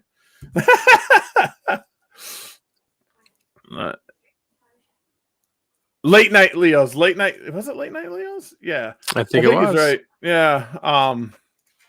But so I was on that. A lot of gecko things were on. I was even on, ready for this, Reptile Radio. Yeah, Larry and BT. That was quite interesting. I was on there, and then I owned Herp Radio. But yeah, the drama in the hobby needs to stop. Okay, and stop. It needs to stop completely. I mean, no, it wasn't that. It was Morgan Beebe's, like you said. Yeah, I forget what it was called, because David did it with another kid.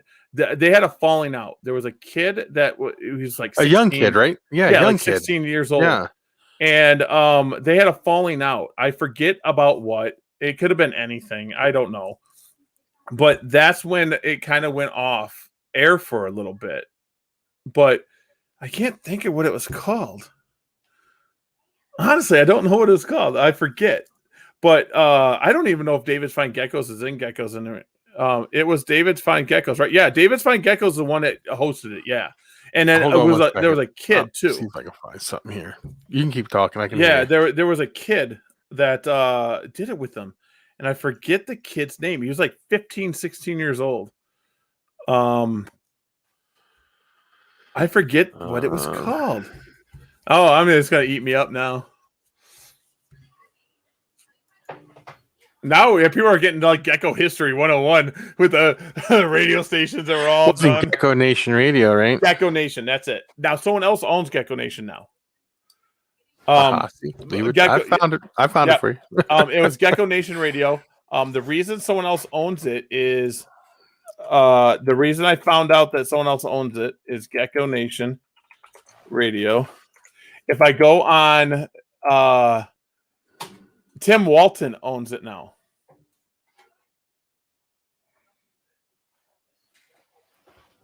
No, there was another one. The Late Night Leo's kid was in like 2007, 2009.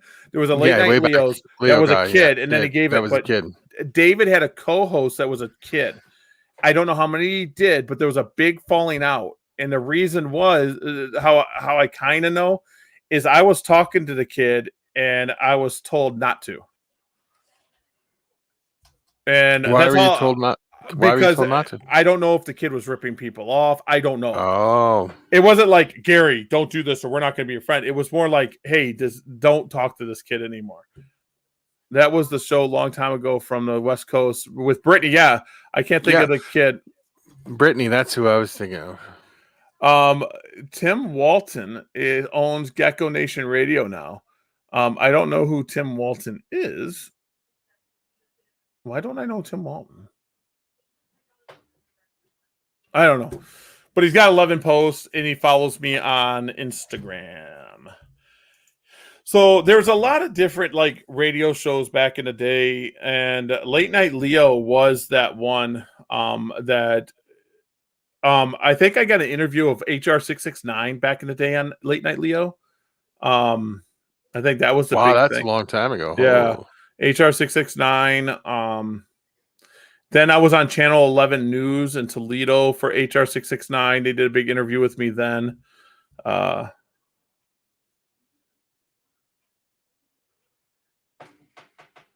Yes. Yes. Oh my Lord. He's bringing up memories. Yes. I think it was Ethan. Something like It that. was Ethan, definitely They had Ethan. Marsha on Mean Old Gecko Lady. I love See, Marsha. That's when I was in the Geckos a long time ago. That's how long ago that was. Yeah, Marsha just went through surgery. So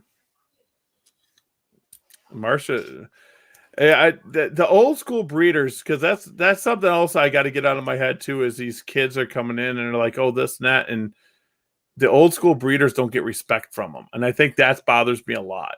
You know, like the Marshas and the Rons and the, I mean, even Tug, the urban gecko or the urban reptile, whatever he wants to go by now, Craig. I know he's ripped people off and all this other stuff, but he does play a big part in the reptile or the gecko industry. Hey, someone remembers listening to that episode, listening to that show. I was about that age then.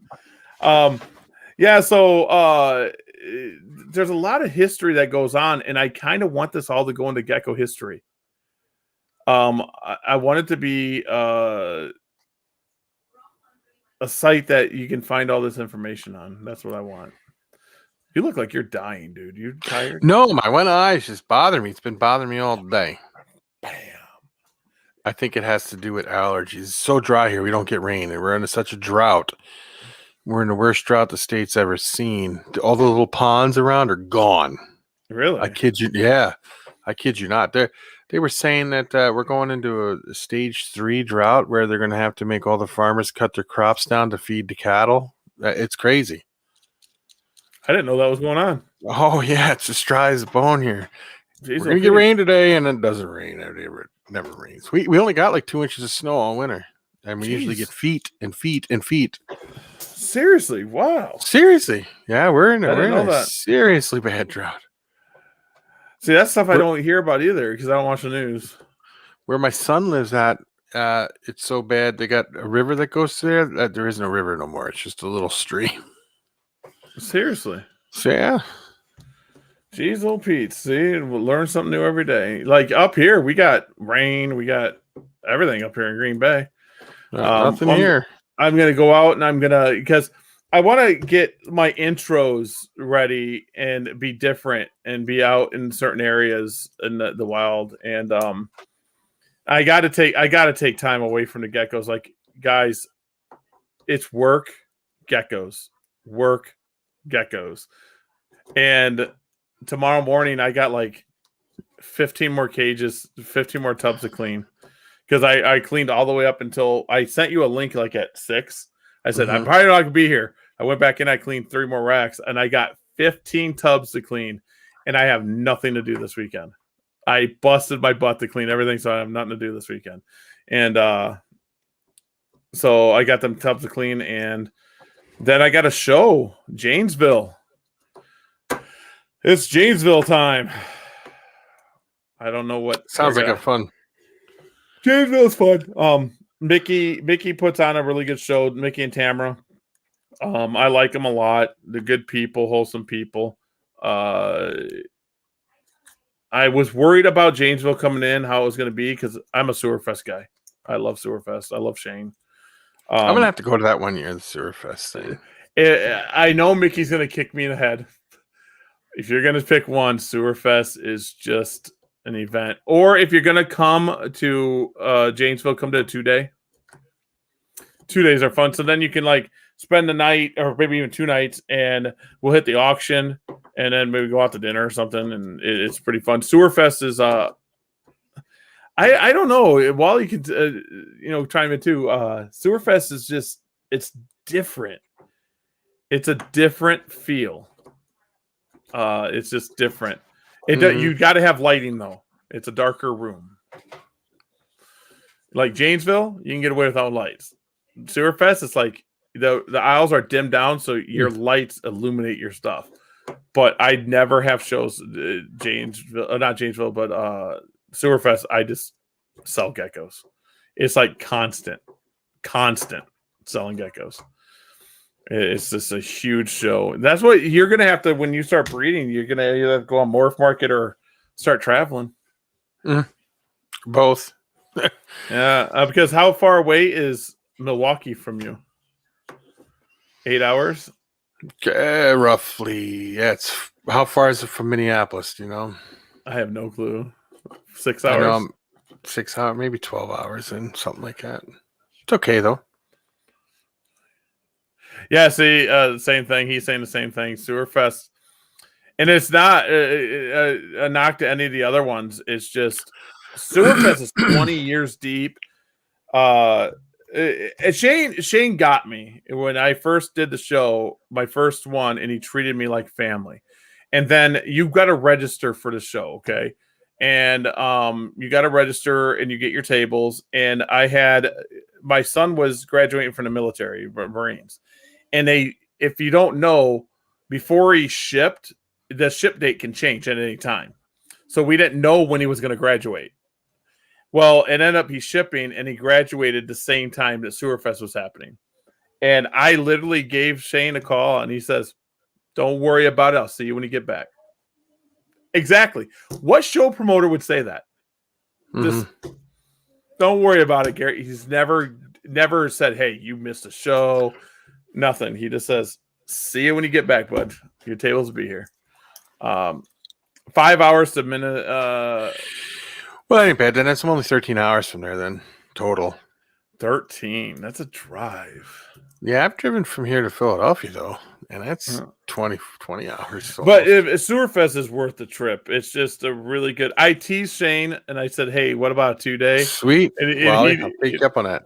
Ender come down and we can hit a couple great pet stores too. There is one in Madison and one in right outside Milwaukee. Dan and then I can't think of the name of the other one in Madison, but they're amazing. Geez, they're not like any pet store I've ever seen. Dan is good people. He wears a purple hat. I give him hugs. It's all good though. He's the one that gave me my alligator lizards. But that's what it's different here. Reptile Rapture, yeah, that's what it is. The freaking amazing. He has a YouTube channel. Yes, the pet stores are amazing. Reptile Rapture, he gets some weird stuff. So same thing with Dan in Animal House. Reptile Rapture, I don't. You know when you tell people go to a pet store, you're like, cringe. Them two pet stores, as they go there, you'll be fine. They'll take care of you. Reptile Rapture is. I met Reptile Rapture at Jim's show in Madison. What's it called? I forget the show now. Jim's show. There's a show that's in Madison that's been canceled since COVID, but that's where I met Reptile Rapture. There's another show in Wisconsin that has not been going on since COVID's been. I can't think of what it's called. You know, Wally, if I were to do that trip, I'd have to come and see your little collection, buddy. Because little? Well, no, I don't. I say little, but I just learned some things. Maybe he has an isopod room. I know. I've seen pictures on the thing. Oh, the Wire. Yeah, Wire. I don't know. I was talking to Dylan about Wire, and I wish it would because it's a nice little show. I want to vend it, but I don't know if Jim will let me vend it. Let me ask you and Wally a question. Have you guys ever thought of throwing your own show? I was serious because the guy up here did it, and I was going to. And when I bought the stuff off Dylan, I was going to do my own show, and I was going to do a monthly in Fox Valley. It's like dead center of Wisconsin. And Shane's show was the only one. It was Wire and Shane, Sewerfest. And I was like, and Shane told me, he was like, Gary, a monthly's not going to work. I'm like, dude, you don't understand. I'm from Ohio, dude. Monthlies, there's like 4 monthlies in Ohio. And I literally was going to do it. And then all of a sudden, Dylan popped up. Dylan started the Green Bay show. And it was excellent. And this was before Show Me started coming in. Or maybe Show Me just started coming in. I forget. It was right around the same time. And instead of me competing with Dylan, I said I'd support Dylan. And that's why I didn't do it. That's exactly why I didn't do it. I was going to do a show. And I don't want to say my plan because I don't want people thinking, Dylan's going to do it or, Mickey's going to do it at Janesville. I had a plan and I had it in place and I was going to pull this off. And it was Dylan, you'd start in Green Bay, that made me back off. Oh, yeah. And I would never have the time. I tried to get Christopher, my oldest son, to do a Milwaukee show. And I still say that it could support a monthly show. The location would have to be good.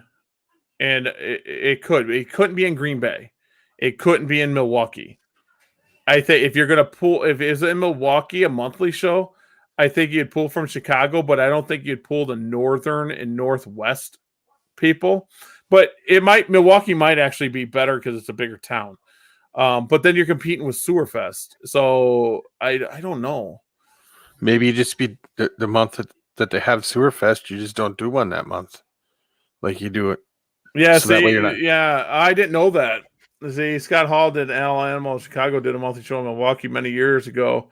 He pulled the plug after 10 months. So maybe in every other month or every 2 months or something show. Or once, like 4 shows a year, every 3 months or something. Well, that's what all the other ones do. Is it? Yeah, Sewer is 3 times a year. Janesville is 4 times a year. And Green Bay is starting to come back. COVID's kind of messed up my schedule. Yeah. But Sewerfest has a strong hold in Wisconsin. So, I will say this: if you can't get to Tinley, Sewerfest is worth it. Sewerfest it's captive bred only. You only can have captive bred animals, which is fine. And I have never seen a sick dying animal on anyone's table ever. Like ever. I've never seen nothing wrong. Like, oh, that's a dying animal. I've never seen it. Now, I've never seen it at Green Bay or Janesville, but they're new shows. Like in Ohio and Michigan, you have them tables. I don't want to mention names that not to buy from. Which in Sewerfest and Janesville and Green Bay, I could basically point my finger at anyone and say, go buy over there, and they'll be fine. Maybe one day I'll just show up at your guys' tables once when you're sitting there at one of these shows and be like, hey, what are you guys doing? Yeah, we get busy. Wally and I get way busy. Like in Janesville, we almost have Wally in our aisle. He's like around the corner. Those kind of tables do make me sad, Leonardo. They do. But like in Janesville, it goes me, Miles, and then Dylan. And then there's a ball python breeder. I can't think of their names. And then around the corner is Wally. And then Shane was like, I put you and Wally next to each other. You guys got geckos. I'm cool. It was awesome. We didn't get to talk to each other a lot, but I was going to say, you said that you didn't talk much because you guys are both so busy. Yeah. But it's just nice having the geckos in line. And then, people would come and I would, if he was busy with somebody, I would walk up and say, hey, them are picked up. Them are really good or whatever. Then until he was free. Wally's just moves geckos. But his quality is amazing. I love the shows. They're my vacation. Even though I got a lot of work when I come home. I got my fan foots. They're getting big. I bought a bunch of fan foots off my buddy Casey, and I had to set them up, and then I messed up and I put them on bark, and they should be on sand. So I put them on sand. I put them on bark. I was like, what? Why aren't they like running around like they're supposed to? They were all hiding in the logs up top, and I put them on sand and then make them as wet, and they're fine. They're fly all over now. Yeah, sand's good for reptiles, guys. Sand. It was Leo Lane. Yeah, it was. It was. It was just like boom, boom, boom. You just get to buy. It's constantly. It was perfect, and I know some people don't like that, but we did. It would work for us, you know.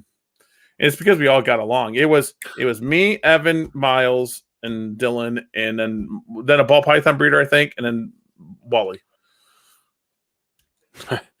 Ball python breeder in between all the gecko people. What's going on here? He's like, crap. And Janesville was that 2-day was fun. I was worried about it. I'm gonna say this. I was worried about a 2-day show. I was like, is it gonna do good? I had a pretty decent second day too. It wasn't as good as the first day. Well, all I know is that once I start doing more animals, then I can hit these shows more. Then you got to learn your shows. Like I don't take too many pet geckos to like Janesville and Green Bay. Sewer Fest, I take pet geckos. People eat them up. They're like, oh, I get a pet gecko. Yep, it's 4 years old, 5 years old, just needs a home. It's going to live to be about 20. Here you go. It's a retired breed. That's all I want. And they're already calm because I've handled them for 4 years, you know, and they just light it up. I'm telling you. Sewer Fest. Mickey's going to email me now. He's going to be like, but man, it's 11 o'clock already. We should go. Yes. So, all right, guys. I appreciate everyone. After the show, I think my son wanted to ask you something. Cool. After we're off. So cool. All right, guys. It was awesome for you guys coming on and listening to us ramble about stuff. It was awesome talking to you guys, everyone in the chat, and we will check you guys later. Thanks.